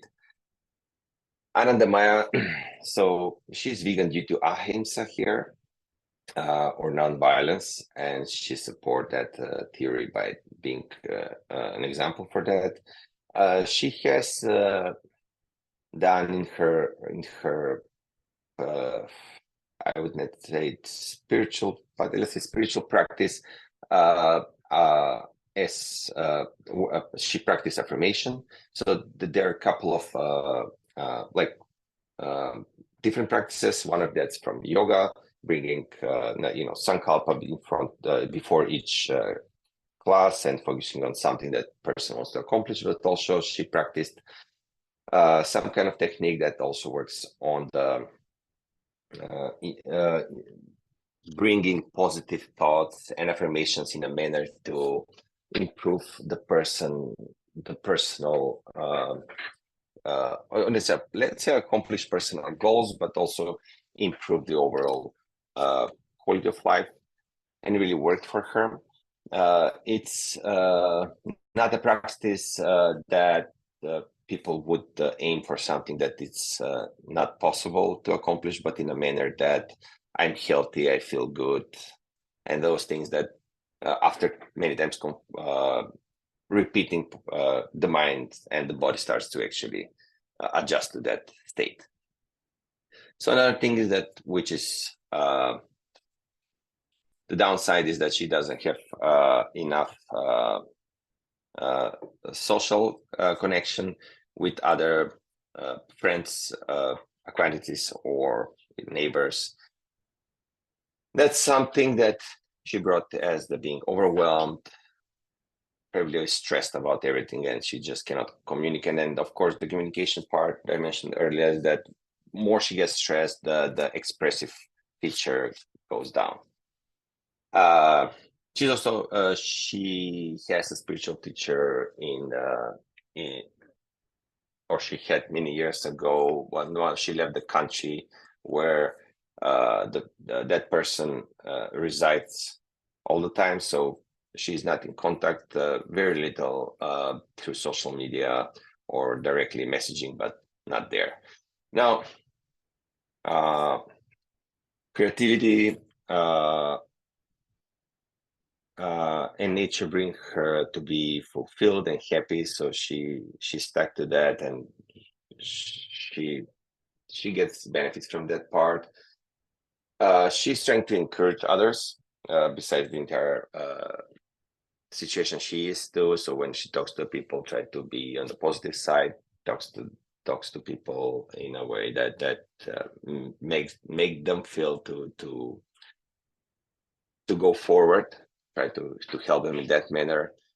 She likes to cook for others, kind of engage in that part as a social activities when there is some kind of event, for example, in the school, or some parents are there around. She would like to cook a cake or some meal and bring it there, and that brings her joy. Damian, I just sorry to interrupt, but I think you need to maybe have a look at timing, because we're still on introducing the case. So perhaps okay, sorry. Maybe don't read all the content on the slides. Yeah, thanks. Okay, thank you. Sorry, I thought I'm going to be less than 15 minutes, but apparently there's still a lot of talk. Okay, the disconnected from doing things she loves, that's another thing. So treatment-wise, so we started with 30 to 40 minutes more frequent exercises. We started standing because she could not sit for longer. So we said, okay, let's start moving more. Did a lot of warm-ups, shoulders, back, hips, knees, but connected with mindfulness with breath. So she would breathe at each movement. So inhale, exhale. So exhale, inhale to beginning, and those things. So we use then asanas that empower, more brahmanas that lengthen, and the inhale and over the chest, so she could get more empowered and more to bring that self-esteem. And then ground asanas, awareness of the feet on the floor and balancing poses. And also Lagana processes we started later on in the practice that gonna take a longer exhale, and then we bring the head lower than the heart, so that works on calming down. Also, we did a lot of twists and inversions. So also work on the postural muscles, the back, the upper back, and then also the core muscles. pectorals, iliopsoas, hamstrings as well. So we're working on setting the right goals before each practice. We work on that, what we want to accomplish here, and try to visualize the scenarios the students is improving there and getting better in that point. I started with simple pranayamas and tried to first do like shavasana, just belly breathing. We used 5:5 ratio, inhale, exhale, and then do down regulating pranayamas, Brahmari and Ujjayi. After that helps to down regulate the vagus. I get that from Maggie's paper about the relaxation response. Also, we use that for the HRV, when I mentioned earlier. So down regulation, asanas, probably a couple of asanas that regulate with the heart lower than head lower than the heart, like forward bends, inversions. Also twist added there with longer exhales and hold after exhale. End of the class, we'll finish with relaxation, mainly shavasana, and focusing on the breath, mindfulness, outcomes measures, and results. So major outcome measures, we look into the Myers quickly after that. And I took quality of life as subjective improvement throughout the practice. I didn't use any scales for that part, and I used the HRV as a response of the stress on improvement of the stress. We'll see how that worked out. So subjective in the follow-up one, Anima, you can see slightly reduced discomfort in upper back and the muscle aches she had some muscle aches after the muscle because of the exercise, not because I think anything else. She felt more energized. I noticed that she was more enthusiastic to start the class after the first class. So second follow-up, we can hold longer poses. Beginning, she was not really able to hold some more energized poses, especially the upper back part. So then in pranayama, she's apparently had less pain in the upper back, and again, feels energized more. Started having more positive thoughts. I noticed that she would activate the shoulders and upper back more during practice. Third follow-up, Viganamaya, she feels happier and more enthusiastic and more hope for things in life in general. And we did have to hear objective measure, then HRV actually after the third follow-up increased to 75. So which means the stress level went down quite.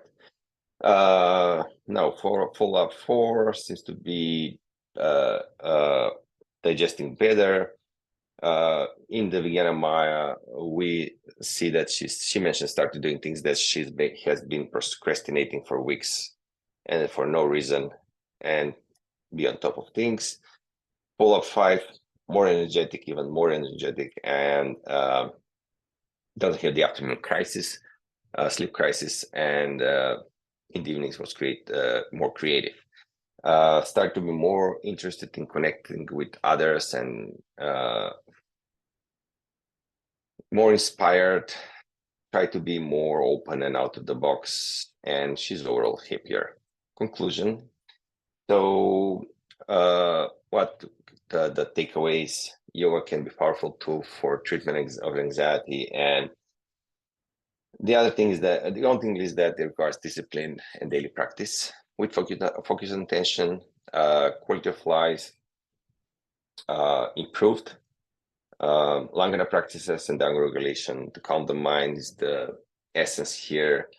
And I think it's the yoga is a spiritual practice that works on all of the Mayas.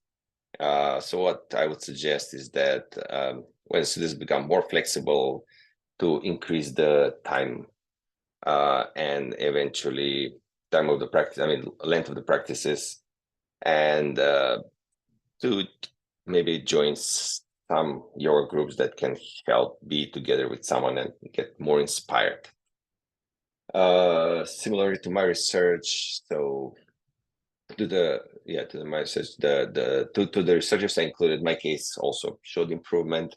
I use breath awareness, main tool for relaxation, and frequent short classes helped a lot. So I would say limitations here, the length of the study. I think 6 months would be close to ideal to break those bad routines. And of course, if we isolate people more in out of crowds and more like actual type of thing, they can benefit more from that. Yoga is a powerful tool for dealing with stress and can treat many diseases if used properly. I just follow the yoga principles and develop proper practice. The yoga helped itself, and the body can heal if we set up the right environment. And yep, that's more or less everything. These are the references that I used, and I included the sequences at the end. So I don't know, probably we're not the one gonna go through. Not time, so you can have the PDF maybe at the end and see what I used. This is just mainly what we used, and started with simpler, then increased more active and stretcher asanas.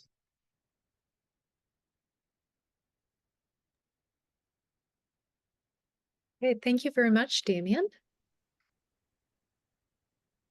Okay.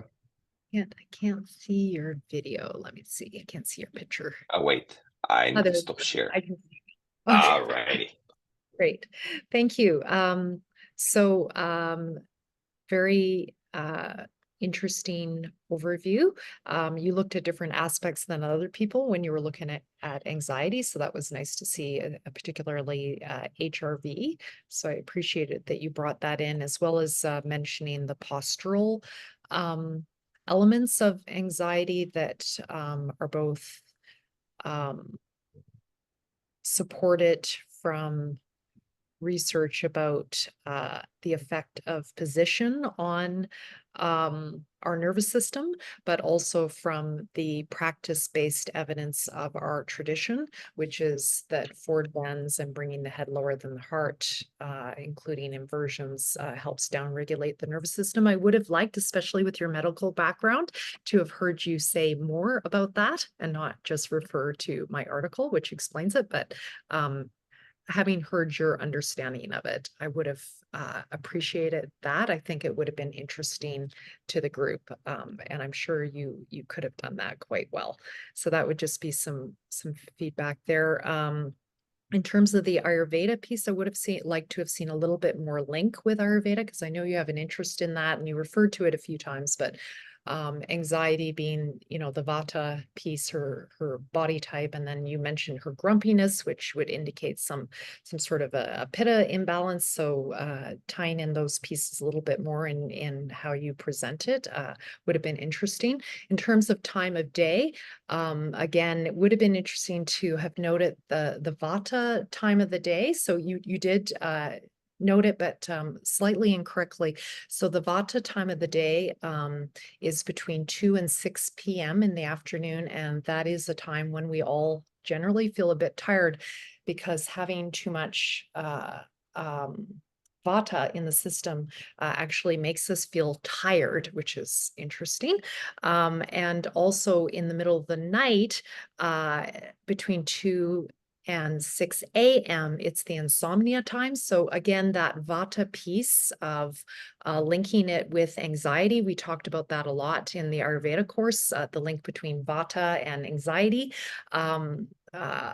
Mental health issues in general being some sort of imbalance of the Vata dosha, as well as the other doshas, but particularly Vata root cause. Just would have been nice to have seen a bit more of that tie-in, again, because of your interest and ability in terms of your knowledge. So that would be some feedback on that. The practices I thought were well done and had that mix of Brahmana, Langana. Just the reminder to everyone, again, you could have said this a little bit more, that the Brahmana piece is, especially with the kyphosis she had, is opening up the chest and creating, that, and the lack of social engagement.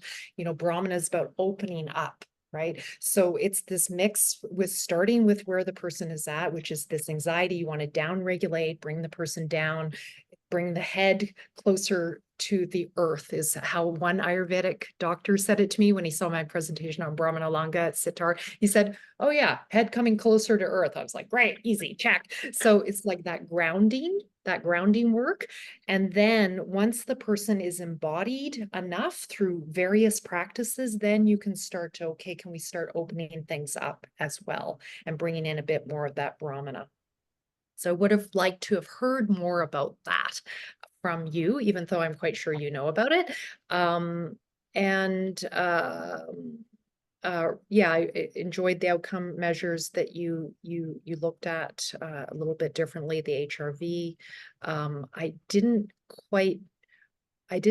note in, I might have missed it, when you were presenting the outcomes, that there was a change in the HRV. I remember that Yeah, from it our came to chat 75. Did you say that? Okay, you said that. I Yeah. just missed it. Okay, so it changed from 24 in the beginning? Was 22, and I think follow-up 3 or 4 was there. I don't remember now. It came to 75. And Which what is her age again? Her age? 40. She's Okay, 40. so that's something else you can bring in, is the metrics for the age, because every decade the HRV the average HRV changes. So as you age, it actually gets worse. When you're young in your 20s, the average is above 100. And as you age, it gets worse. So I know in my 50s, it's around 50, 60, for example. So anyway, just bringing that in would have been helpful. Tracy, anything to add? Yeah, let me just look at my notes here.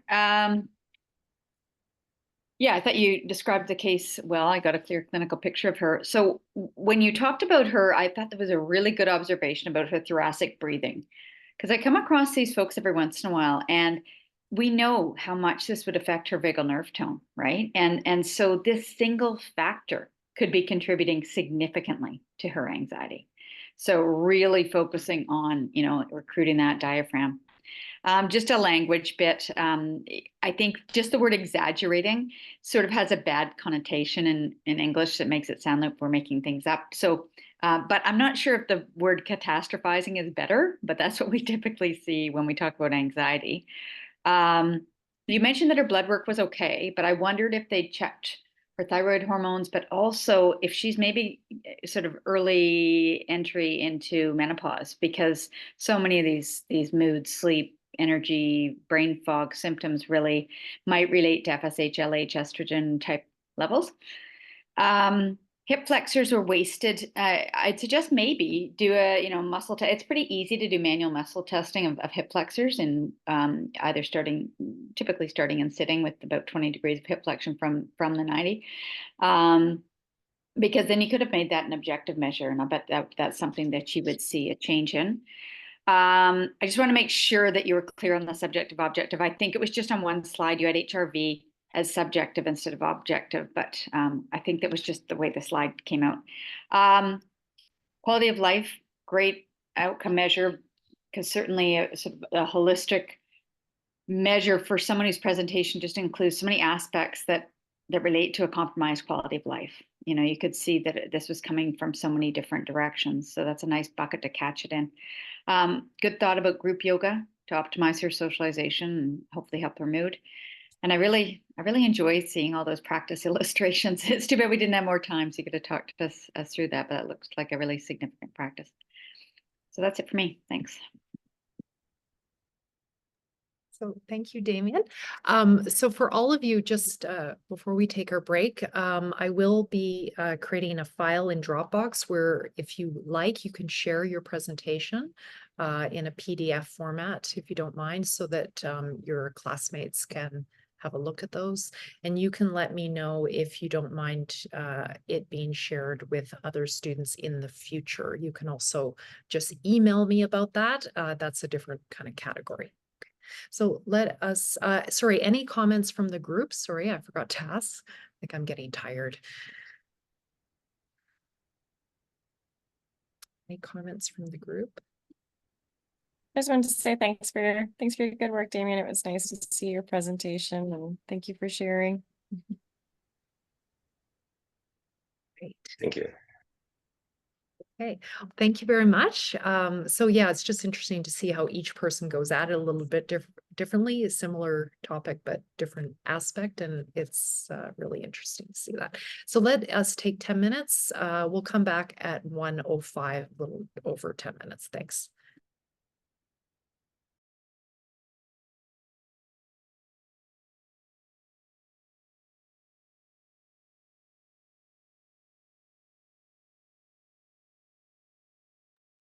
I couldn't figure out how to unmute myself. I guess it's my time. I'm going. Here we are. At the end of the day, I'll try and make this as enjoyable as possible. We're going to talk about burnout and yoga therapy. Thanks for being here. We're going to get through all the goodies, starting with the background. I feel like most of us have experienced some version of this, where we are just overextended. We have lots of demands, and I thought it was a fitting image to start this discussion about burnout about. I think we all have an idea of what it is in our mind. So I'm saying that because there are many different definitions. If you try to do any type of Google search, there are many different definitions, some contradict themselves. This definition I'm sharing is one of my favorites. I believe it's on WebMD, and I think it just kind of makes it it's very holistic of what burnout is, where it's like a form of prolonged exhaustion. It's affecting someone on all the levels, emotional, mental, and physical. In most cases, and a lot of the research, it focuses on stress caused by one's job or workplace stress. The majority of people suffering from burnout are women, and the key demographic of age is 18 to 49. But research is also showing that the number of men is also increasing in those numbers. So there are many different definitions of burnout, but what everybody seems to agree on is the symptoms. And there's 3 specific symptoms, a trifecta of if you will, of burnout symptoms. The first one is exhaustion. Again, this can be emotional, mental, physical, or all three, or a combination of. And then there's depersonalization, everything from negativity to apathy in that realm. And then we also have reduced performance. So that could be not doing tasks very well, decreased performance at work. And I think this is probably why a lot of companies want research on burnout, because their workers aren't producing. From a yoga perspective and an Ayurvedic perspective, burnout is actually included in the 9 obstacles in the Yoga Sutra 130. And it's known as alasya. And in addition to this, Maggie also shared with me in her teachings and learning with Mr. Schreeder, a translation that he also shared with me of burnout, which is a Brahmasura. And so basically what that's connotating is that we have inflammation from an origin point where there's too much rajas. So there's either too much rajas or heat in the body. This is from a result of not pacing ourselves and working beyond capacity. And before I go to the next slide, I just want to give a heads up. I'm going to show an image of a campfire of fire, just in case that is a sensitive image for anybody. And I'm sharing this image because if we think about our ojas, our vitality, this fire regularly burning in us, what happens from a yoga perspective in burnout is that that fire just starts to burn brighter and hotter and more, to the point that we deplete ourselves to ash. And this is actually involving all 3 of the doshas, Pitta, Vata, and Kapha. My understanding is that the Pitta is there, it's burning very brightly. We're being asked to do more than the usual from a very prolonged period of time. That's causing stress and anxiety. So the Vata is feeding that, more fuel to the fire. They're both going full tilt. And then what happens is that our good Kapha, our Ojas, it gets depleted. And so that's leading to the image I shared of like the ash, that whole idea. Some other fun facts about burnout. So burnout is expensive. It costs the medical system, the healthcare system, companies a lot of money. A lot of the research that I found was from a US perspective. It was also challenging to find research on a lot of the combination of burnout and yoga therapy. But there's a lot of articles about stress, and there's a lot about articles about workplace stress. And as I'm sharing these statistics, I think the last one I've just pulled up here, 75 to 90% of all doctor's office visits are for stress-related complaints. So I think that is very telling. If you can imagine that it's hard to define burnout, it's also hard to measure burnout. This was really fun trying to put this project together. The challenges are it's not medically diagnosed. Everybody has a different experience of what burnout is. It's highly personal. It's on a spectrum. So the data that is collected is really very subjective. And then again, as I mentioned, the majority of research tends to be on workplace burnout, burnout that is caused by the workplace. So a lot of research tends to focus on healthcare workers. I know we've probably witnessed a lot of that during the pandemic. Also social workers, doctors, CEOs, managers, a lot of professions that are dealing directly with people and managing people or caring for people is like the primary source of this burnout. I've even heard it referred to as human giver syndrome from another article. Very interestingly enough, the World Health Organization says burnout is only an occupational phenomenon and it's not a medical condition, which I find very interesting how it doesn't consider any other factors that contribute to burnout. It really categorizes it as it's caused by chronic workplace stress. And this was a starting place I found just so interesting because I personally disagree with that. So I wanted to challenge that in my research. If we're looking at just the perspective of what the negative effects of burnout in the workplace are, then we're looking at everything from compensation claims, reduced productivity, leave of absence from work, from medical reasons and health reasons, the possibility of added insurance costs, and then that leading to other health conditions caused by chronic stress. If we zoom out even further and just look at the effects of burnout in general, we're looking at reduced immunity, unhappiness. We're looking at somatic and psychiatric disease, the possibility of that, again, absenteeism or having to leave work, and again, poor mental health. And I think it was interesting to try and see if it was possible to apply yoga therapy to this because most people are going to, I feel, are going to experience some version of this in their life. Whether it's from their workload, responsibilities that they have in their life, their family or home dynamic. And I'm willing to argue it could be a combination, most likely a combination of all of these things. I don't think burnout can be just isolated into one box if it's only one thing causing it in this part of the world that we live in anyways.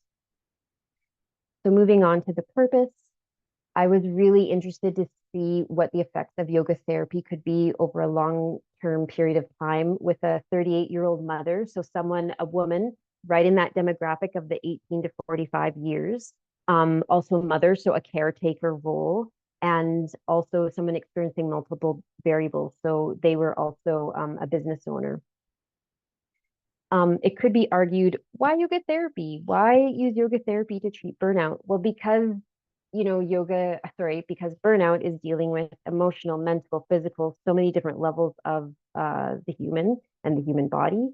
Yoga therapy is a holistic approach. So I thought that was a great way to support this syndrome. Yoga is known to have a positive effect on the sympathetic and parasympathetic nervous system. We're hoping through this intervention to change the participant's stress response to stimuli and learn tools and strategies to do that.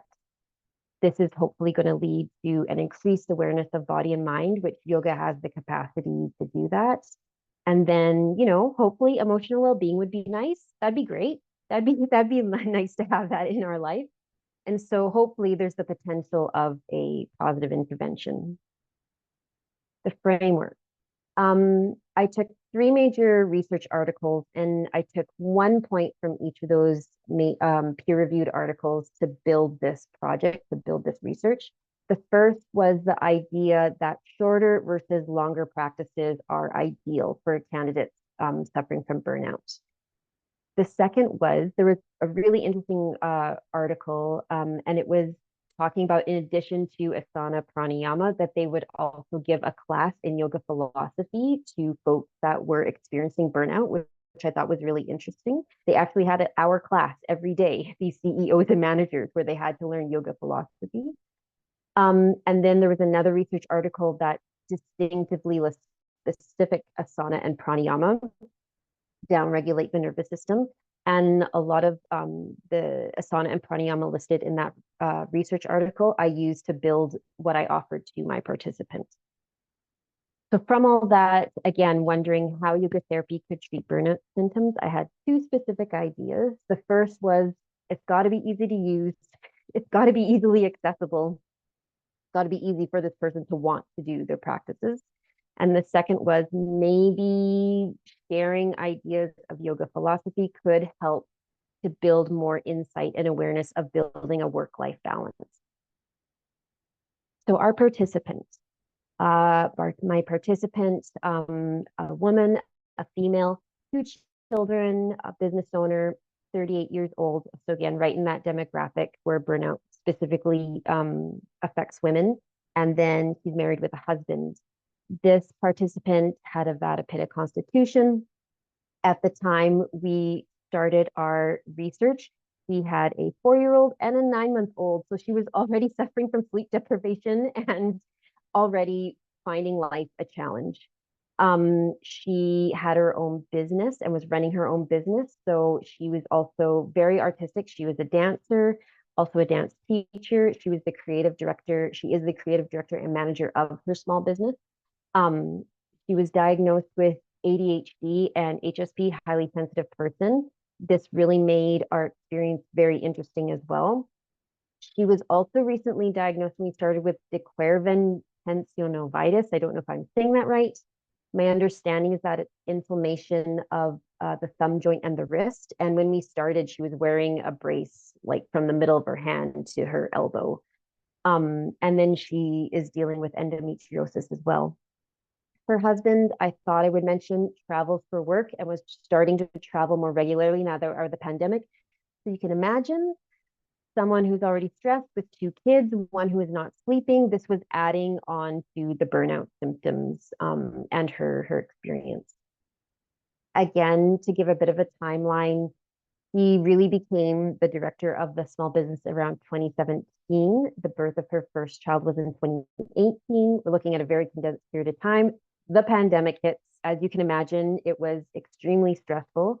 And it was incredibly stressful for her during the pandemic, trying to keep her business alive. The business almost went bankrupt a couple of times and it almost went under. It still survived. In 2022, she was diagnosed with ADHD.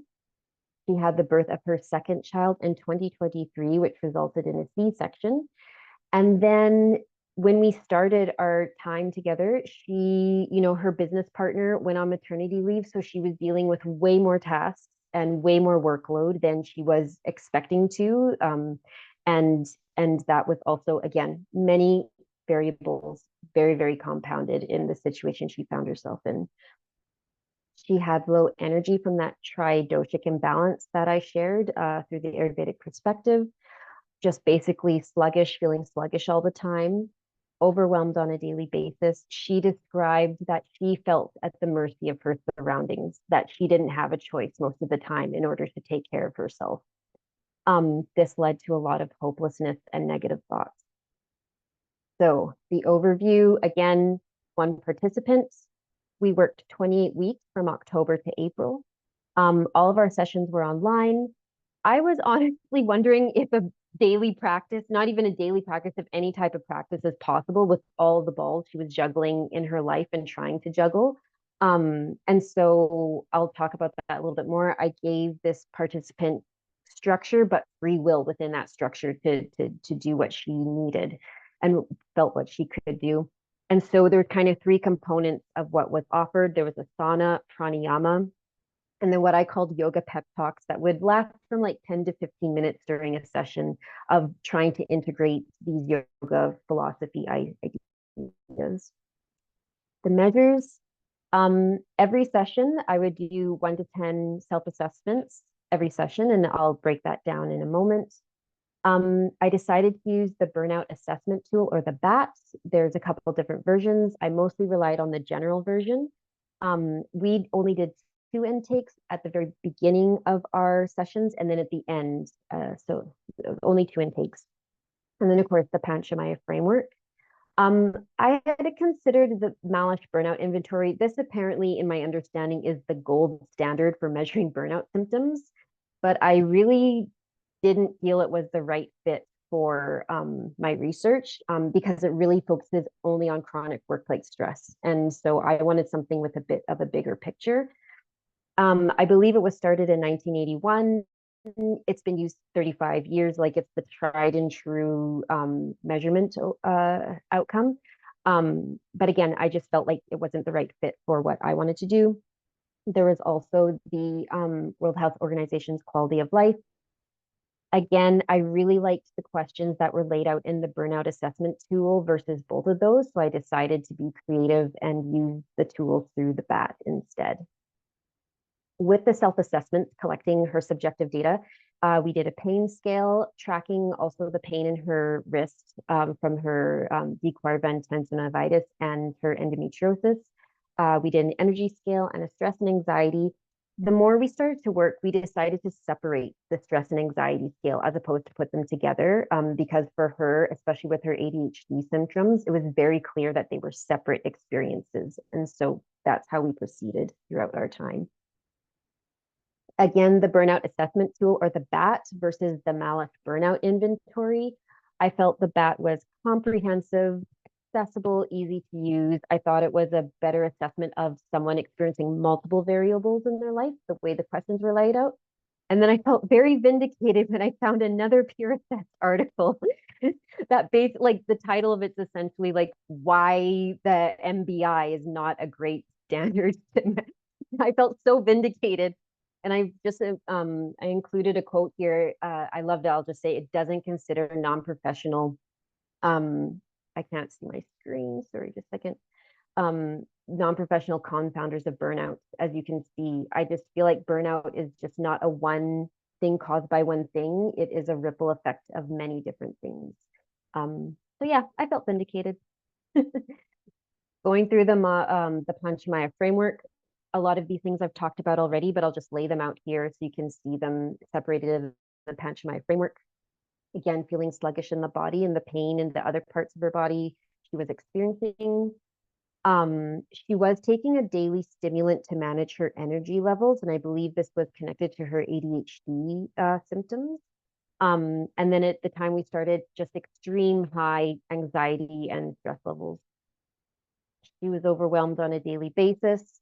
In her mental body, she constantly talked about having decision fatigue. And then again, this is compounded by the ADHD and her HSP. In her Vyanamaya, she values compassion, ambition, and creativity. And I think that really speaks to her Vata Pitta constitution. She expressed how finding time for herself was a challenge. She called it mom guilt. Her schedule was always different every day. It was really hard for her to find consistency. And so this was something where I was wondering if yoga therapy is even going to be helpful in any way. She felt very hopeless and she tended to lack faith and had negative thoughts.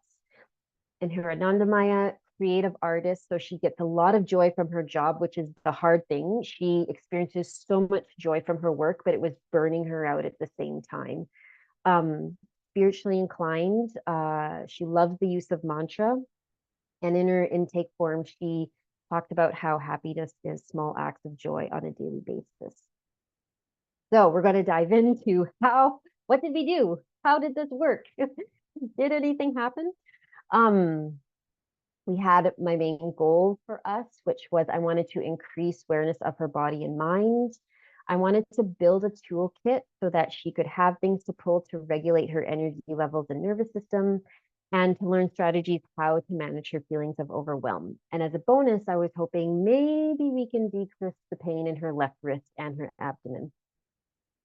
When I looked at our time together, I saw it in 3 distinct phases. The first was what I called the learning phase. And so this is just we're just introducing ideas. We're seeing what kind of sticks, seeing what works for them, seeing what resonates, and seeing what the best way to go about that. So introducing asana, pranayama, and some philosophy. And I've notated the practices in the appendices if anybody has questions about wanting to see drawings after. In the second phase, we have the integration phase. So this is when we started to try and combine different practices.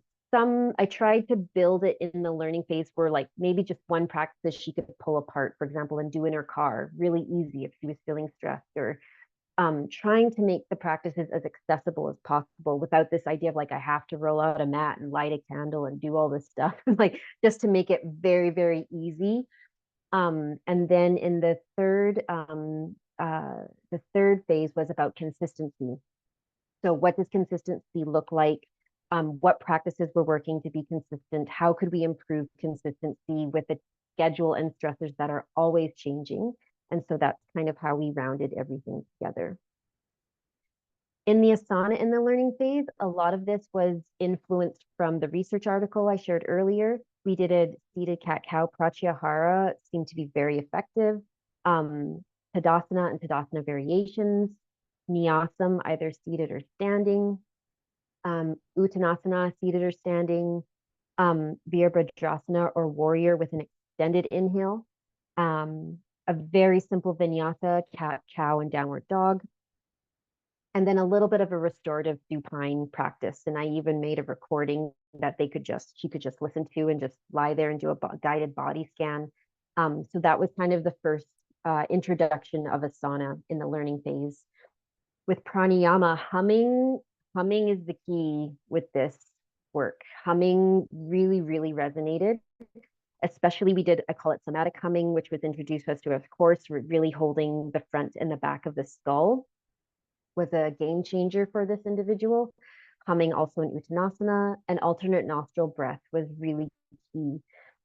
Because she was spiritually inclined, I introduced her immediately to Om Asato. We didn't really follow through with that, but she really enjoyed it, and I did make a recording of it that she had to listen to later if she wanted to. And then just simple ohms, just to like that idea, that theory of massaging the vagus nerve, massaging the system with that chanting. That's what we did in the learning phase. And then philosophy, the first thing I introduced her to was this idea of detachment, yogic detachment, or Vyagabram. I'm going to say it wrong. References of that are the Yoga Sutra 112 and Bhagavad Gita 1248 was what I shared with her. And then the gunas. For whatever reason, the gunas just made sense to this individual. She loved the gunas. She would always bring up the gunas with the idea of Rajas, Tamas, and Sattva, and this idea of what is a sattvic state, this balanced state. It really became this barometer for her to gauge her energy and to have something to compare it to. Is this to Rajas? Is this to Tamas? And where is the sattvic state? So that was really exciting. That really resonated with her. What did we learn in the learning phase? Practices that were most helpful: pratyahara, humming, tadasana with nyasam, and alternate nostril breath. And I found that the nyasam was also additionally helped with concentration and focus with her ADHD symptoms. Accessible practices make daily practice a possibility. And I had this sense if I went in there immediately with a 20 or 30-minute practice, the likelihood of her carrying through with that would be nil. So really meeting the person where they're at and really emphasizing, if you can only do one practice, what is the practice that makes the most sense for you, and try to hold on to that.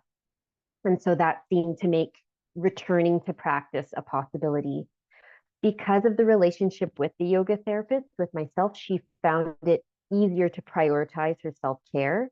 And because of this extended period of support, she felt her awareness of her sense of her being had increased. As we move on to the second phase, this was when we tried, or I tried to encourage, like maybe we could extend it longer. Maybe we could go to 20 minutes. So try to combine a couple more practices. Also including Virabhadrasana or warrior with I say yes to, I say no to with affirmations. Because of the anxiety, I was wondering if her vinyasa needed to be a little bit more vigorous before we could work on grounding and relaxation. So with her vinyasa, I added a three-legged dog or a lunge to her vinyasa just to get the body and flush out that energy. And then we also experimented with just pure shaking as a way to see if that could help reset the nervous system stress response, just to shake the body and see what would happen from that. And she seemed to enjoy that as well. We also had with pranayama, we stuck to the humming, we continued that. We continued with alternate nostril breath. I also introduced Sitali as a way to pacify some of her burnout symptoms to cool. We talked about balance. We worked a little bit with a mantra of I am at peace. And I found also too that the idea of balance also connected very nice with the alternate nostril breath in terms of this balancing the body and then chanting Om.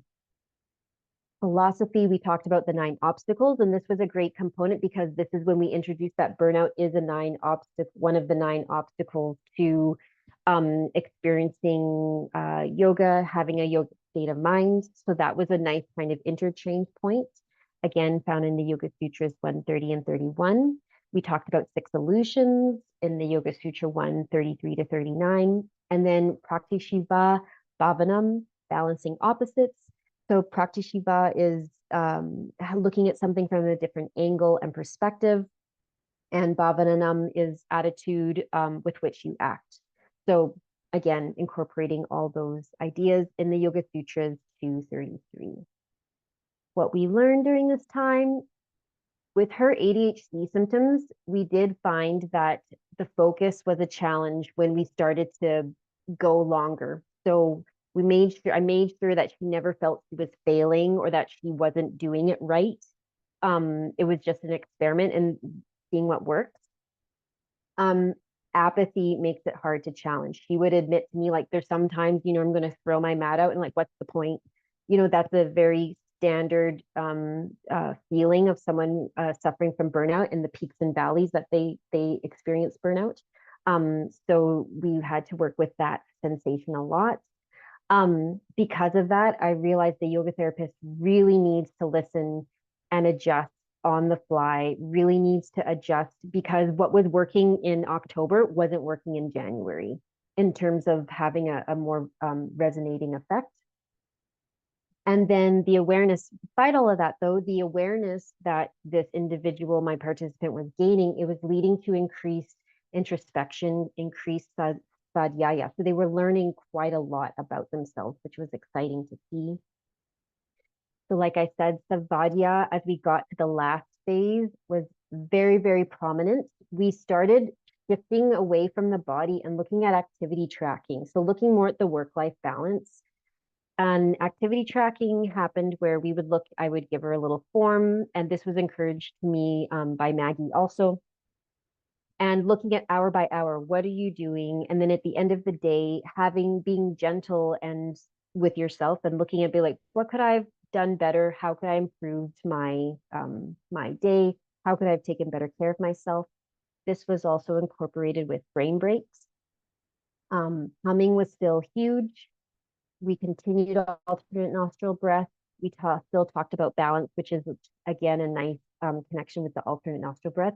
And interesting enough, brain break kind of also evolved into nature walk. So when she was taking these breaks for herself, about 2 hours or so every day, and she would start putting alarms on her phone to have these brain breaks or to have her breaks, she would start to go outside and tend to the bird feeder with her little one or go outside for a walk. And that was a nice development and a huge development for them as well. That became a regular practice. In this final phase, we learned support systems are key. For someone suffering burnouts, it's not great to try and just do it alone. You really need a support system. What worked changes due to the stressors being experienced at any given point in time. Meeting consistently really helps the individual return to their practice. Activity tracking really even kicked up the introspection and self-awareness even more. And this is I think the takeaway for this syndrome: nostril breathing, niacin, and humming throughout all the phases were the most effective. And they were the ones, when I say most effective, they were the ones that the participant always returned to, like always felt there was a sense of relief and feeling and care for immediately for themselves to relieve their symptoms.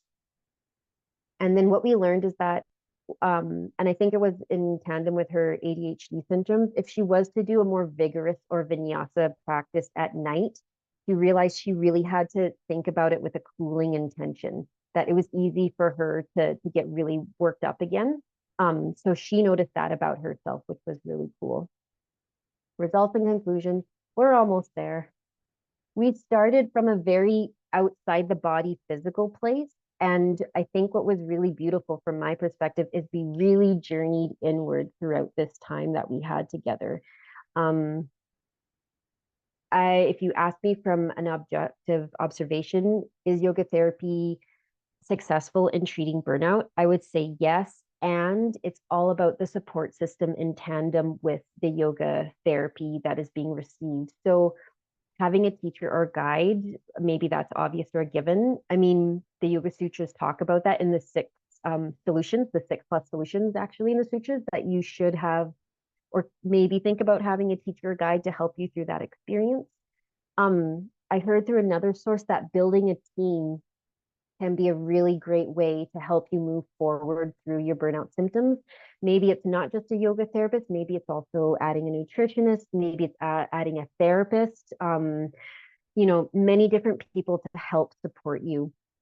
And the potential of having a community, maybe talking to other people experiencing the same symptoms, knowing that you're not alone, and understanding that like it will change, that it might not be forever. This was super fun, taking all her subjective scores and then just putting it out on a mat. I realized what Cersei was saying, averaging it might have been more interesting, but I still think it's kind of cool. I love the pain in her wrist. About halfway through was gone. She wasn't even wearing her support on her wrist anymore. She wasn't even thinking about it half the time. That was super cool. With the pain in her endometriosis, the red line, it makes sense to me. It's cyclical with her cycle. Some of that pain is never going to quite go away for her. So you can see the ebbs and flows kind of with her cycle. Her energy, I feel like we kind of managed to try and equalize it.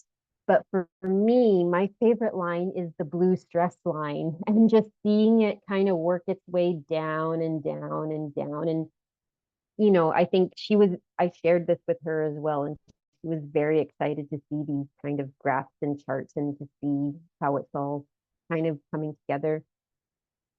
Returning to the burnout assessment tool, there's 2 intakes. When we started in October, you can see there's a lot of red, which, I could say it's like danger zone, or basically you're experiencing burnout symptoms. Orange is highly likely to experience burnout, and green is you're more or less okay. By the time we got to April at the end of our sessions, I was happy to see that she had moved out of a lot of the red and was into the green or orange. He gave me some really fantastic qualitative feedback, and I based a lot of, is this successful based on their experience, because burnout is such a personalized experience and subjective anyways. So she expressed a lot of beautiful things in terms of feeling. I think the 2 main takeaways was that her awareness of herself had increased, and that the accessibility was so key for her to continue to do this work. The fact that she felt like she didn't have to commit to 20 minutes if she didn't have it, or that she could do at least one thing for herself that would take 5 minutes. Or she could just do it in her car while she waited to pick up her kids from school. That was so important to her. And she really felt that she was supported by the yoga therapist as well in order to do that work, and that she wasn't judged, and that she wasn't felt if she was failing or not succeeding. In the discussion, I just feel like more research is needed in general for burnout that is experienced on multiple levels and also for women. I feel like women experience, I know I'm saying I a lot. This is not, I'm not coming from a scientific approach right now. Women, there's just not enough research about women in general in terms of their health and their bodies. All human bodies are amazing, but female bodies, super cool. We have way more hormones. I'd be very curious also to see the connection of hormones in tandem with burnout and then trying to support that with yoga therapy as well.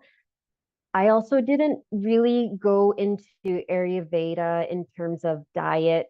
And so I would also be curious about the effects of research of an Ayurvedic diet specifically tailored for that individual and their constitution, in addition to asana, pranayama, and to see like what a even more fuller holistic picture would look like for someone suffering from burnout. Um, the other thing too, I thought I would share is that we started knowing each other. So there was trust immediately from the beginning of this work. And so I wondered if it would be different if this person was a stranger, how much more we would have achieved or how much more that person would have felt successful. So that's something I thought I would throw in there as well. But essentially, I think that's pretty much it. I think I stayed on time. Yes, unless anyone wants to see appendices, that's pretty much it. Thanks for listening, everybody. Thank you so much, Amber. Really well done on all levels, from the visual PowerPoint, to your expressiveness. Obviously lots of experience presenting in some way, and I'm not so sure you have experience with PowerPoints, but it looks like you do. So good transfer of your skills from the dance floor to the PowerPoint. In terms of feedback, I'll just start with mine just to move things along. So yeah, overall, excellent. My first question, which you addressed many times, so I was really curious about the about women being more affected, and also why it was just the workplace that was being looked at, and the link between women having actually more responsibilities often at home. And you talked about that, looking after children, housework, and also aging parents. So that's a piece. You also mentioned the hormone, the changing hormones, etc. So I completely agree with your final conclusion that, or one of them, that we need more research done with women in particular. I super appreciated, of course, your links to yoga philosophy, and it was really interesting to see in the lit review that that was actually being done. So I'm very curious to read that paper. If you want to send that one along to me, I'd be really curious to read that. I appreciated the links with yoga philosophy and Ayurveda in terms of how you showed the fire, and how when we burn too much of our ojas, we get this ash at the end. So nice review of those teachings. And linking it to Alasya, of course, from the Yoga Sutras, chapter 130. Yeah, and you mentioned a few times, which I think is really the point. It's not just about work, it's about life. So that work-life balance, maybe could have emphasized that a little bit more, as capturing the need to have a more holistic look at what burnout the cause is. I love the yoga pep talks, and the shorter practices. And that's something really that came through in Krishnamacharya's later work when he moved from Mysore to Chennai, and all of a sudden was kind of taken out of the royal palace of Mysore where he worked, to having to work in society and working with like business people and regular people, and realizing how busy they were. And these sort of shorter practices developed in the 1960s from that experience. So nice to see that the lit review supported that. I was interested to know why you thought Brahmari worked as a practice, whether you had some ideas on that. Could you speak to that now? Did you have any ideas why that was based on your lit review? It was featured in one of the lit reviews that Brahmari breath was a very positive intervention when they included that in the practices with their folks. And I think it goes to just that stimulation of the nervous system of the Brahmari breath. Right. Yeah, it's something I've looked into a lot. In my article on the relaxation response, I spoke to it. I think I spoke to you guys about that later, that Neil actually told me that there was no mechanical link between the vagus nerve and you couldn't mechanically stimulate it yourself unless you used an electrical stimulation. There's nothing to support that in the literature. However, it is stated often in the literature that Brahmari can stimulate the nervous system, the vagus nerve. When I've talked to experts in the field about this, Melissa Sullivan, Neil, and oh God, what's her name? Something Manson from England. You know her, Jessica, I'm forgetting her name. Heather. Heather, thank you. I've spoken to all three of them about this. I've done extensive research on this topic. All of them basically said, all we can say for sure is that sound stimulates the auricular branch of the vagus nerve via the ears. The sound has to be pleasing. And if it is pleasing to you, it balances it. That said, intuitively, based on my practice experience, I feel there's something mechanical going on. So that's my practice-based experience. I look forward to actually research being done to actually demonstrate that, because I think there is something going on there. So anyway, sorry to geek out on you on that, but I'm kind of interested about that topic. It really relates to how chanting probably works in the work we do, etc. Besides the spiritual aspects. I was curious why you did Virabhadrasana with long inhale, if I did get that right. I think that was in one of the slides you did Virabhadrasana. Could you speak to that a bit more, why you did that? The idea was a bit more of a Brahmana effect at this phase of the work. They were feeling very low energy and so I was thinking just extended inhale, opening up the chest, opening up the heart to try and increase the Brahmana aspect. Good. Yeah. To build the ojas, to build the immunity. Good. Yeah. I just wanted to point that out. And the Shitali, could you speak about that a bit more? Why Shitali? Well, they were still feeling very dealing with some anxiety symptoms, and so I was thinking the Shitali, the cooling breath, is a way to just try to ground and pacify whether it was anxiety or burnout symptoms. That was my approach with that one. Good. So Shitali is really interesting for burnout. When you think about burnout, the cause is too much fire. Shitali is cooling. So it's like, ooh, how does that work? Like, don't we want to get the fire going or whatever? But according to the yogis, and I have no idea how this works physiologically, Tracy, one of the things in our retirement, if we want to geek out and do lots of research, we could. But apparently, according to my teachers, I haven't read it in the primary text, but apparently I think actually this is practice-based evidence. It's not written anywhere. It helps with immunity, and it also is said to help with digestion, which is interesting. It's also an inhale. It's a Brahmana practice, but it's cooling. So it's what I call cooling Brahmana. I love Maya's term today, soothing Brahmana. I might steal that with some referencing Maya, because it kind of captures actually that idea of Brahmana Langana being more about the nervous system. So soothing Brahmana versus activating Brahmana, it kind of lends more to what Sridhar's been talking to me about in that. So anyway, thank you. I just wanted to clarify that, use that as a teaching moment. Yeah, really interesting, the ADHD link with the Nyasam, by extension mudras, and also the the somatic nervous system, the fact that it pays a lot of attention to the hands and the feet.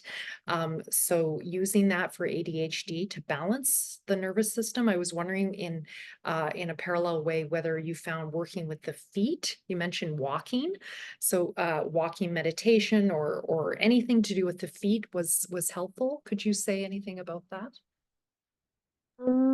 I didn't make that connection. I mean, I think more of the walking was more just moving the body in general, the whole body, and also just getting outside. I really didn't make that connection. I was really just focused on that one condition that she had as a starting way to work with the neosum. And then it just had this like multiple ripple effect of benefits Okay, that we good. discovered later on. Kind of a nice surprise, actually. Yeah, good. Okay. Just I was curious about that. Yeah, it was interesting your use of the burnout, that the BAT, I'm sorry, I'm forgetting the full name, BAT, burnout assessment, something? No. What's your BAT scale? Burnout assessment tool. Burnout assessment tool that you decided to use that and then you found some lit to support that. So good job. I'm just going to read this one because I can't quite remember. Excellent link between love. Oh yeah, that's it. So loving what you do. Sometimes this is very common. I'm going to look at myself on this one, Tracy. This might be you as well. Loving what you do is great. But if you do that too much, it can lead to burnout. So what Schroeder talks about, linking this to yoga philosophy, is what is Shraddha and what is Rajas. So I thought this might be interesting for her because of her interest in the gunas, is exploring, yeah, again, Kriya Yoga, right action. So how can something move from being a Rajasic love, which is more in terms of the kleshas, more of a raga, right? Versus raga, like desire, I want, klesha. So raga, rajas, they're very related. So it's very desirous versus a love that comes from Shraddha. And the sutra on Shraddha, dear, chapter 120, I believe, Shraddha, Viryam, Smriti. Anyway, I'll just say those three. So Shraddha, when you have Shraddha, it leads to Viryam, energy, and leads to remembering your goals, remembering what you want to do, and actually improving your memory generally, but remembering your goals. And eventually leads to self-mastery. So how can we do what we love in a way that's more sattvic balance, that's emphasizing Shraddha versus sattva? Versus rajas. So trust, faith, enthusiasm that is balanced versus rajas, enthusiasm's like, yeah. So anyway, just that would be an interesting discussion to have with her in a way that you could. Not going to say anything else. I've said enough. And yeah, thanks for incorporating all the brain breaks and all the things that we talked about. But very well done. Thank you. Tracy, over to you. I'll be quick. Let me just add things that are not duplicate. Excellent job. You know, I thought it was so engaging, and being the fourth one of these, well done. I can't think of an intervention that would be better than yoga therapy for burnout, honestly, when you think about it. So that why yoga therapy sort of question slide, I really thought that one. But it's evident that you really, you know, chose your selections. You grounded them in evidence. So I appreciate the work that you did there. Those short practices, I have found that in so many ways that those are the trick, and not just so that it's not, you know, one more heavy thing on the to-do list, but even something like saying to her, you know, you don't have to change your clothes. Whatever you're wearing from work, you can just do it in that, you know, because I think we tend to sort of make exercise into something bigger than it needs to. Sometimes I'll just say to people, you know what, when you walk in from work, just start doing a few reps, and if you can keep it going, you know, then maybe it won't seem like such a burden. De Quervain's tenosynovitis. So de Quervain's just a Swiss guy that invented it, but it's a complicated name to say. But those are your thumb abductor and extensor tendons. It's the sheaths there. And I'm willing to bet it's because she probably breastfed, or at least from holding her infants a lot when they were young. We tend to really overstress it if she has young kids. And I was just wondering about whether some of the weight bearing through her hands would need to be adjusted to protect it. But then you said it went away completely. So that's awesome. I think I've said that one. I love your heart bullet points. I've never seen those. Those are great. And your subjective scores graphing, I thought it was quite interesting with all those different color lines. You don't need to change this. I just suggested it at one point. If you only have a few touch points, time points, then it sometimes can be hard to see the direction that the trend is happening. But I loved all your different color wiggly lines. So that was great. Okay, I'll leave it at that because we're at 1:55. All right. Are there any questions, comments from the group? Yeah, I'd like to make a comment. Well, as somebody who's been like circling the burnout drain for the last couple of years, I'm your next client. I would love to work with you.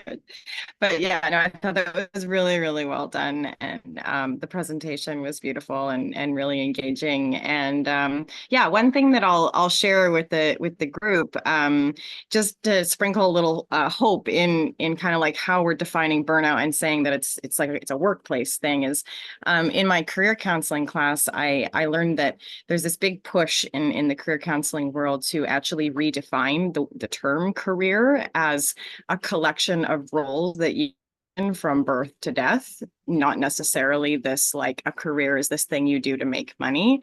And so with that new definition and connection that way, hopefully under that umbrella term, career will start including like what are your roles in the family, what are your obligations in the community, and all of those kinds of things are starting to move towards being covered in the term career. So hopefully that will see yeah, that expansion of understanding the complexity of burnout and where the factors come from. And yes, it's not just at this one particular role that you play, but it's actually a combination of all the roles that you play. So yeah, I just wanted to share that because that seemed like a bit of a sticky point, and hopefully that's something that will progress in the literature to follow up with what's obvious at this point. So yeah, just thought I'd share that. Thank you so much. Thank you. Anyone else like to add anything?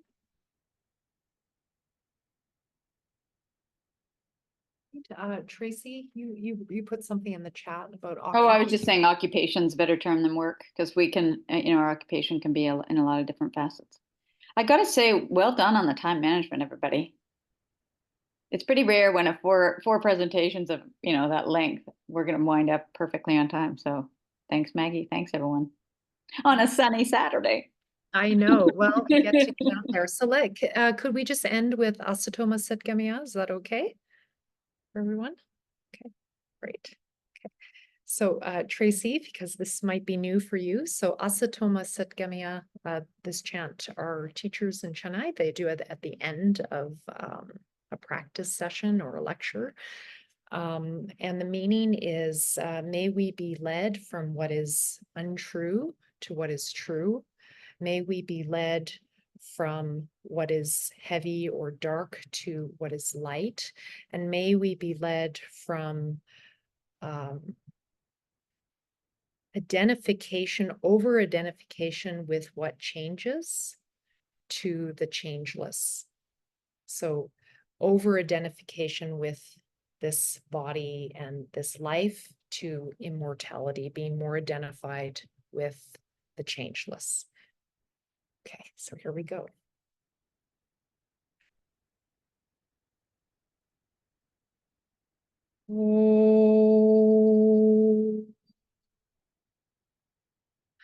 Asatoma Sat Gemiya. Om Tamasoma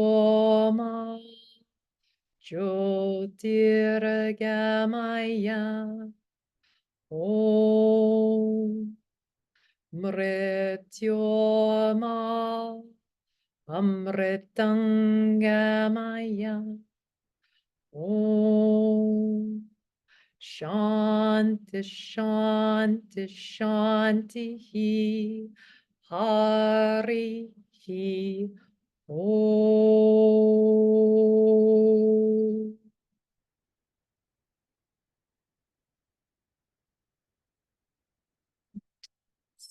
Thank you very much, everyone. 2:00 on the dot. Look at that. Excellent work, really enjoyable.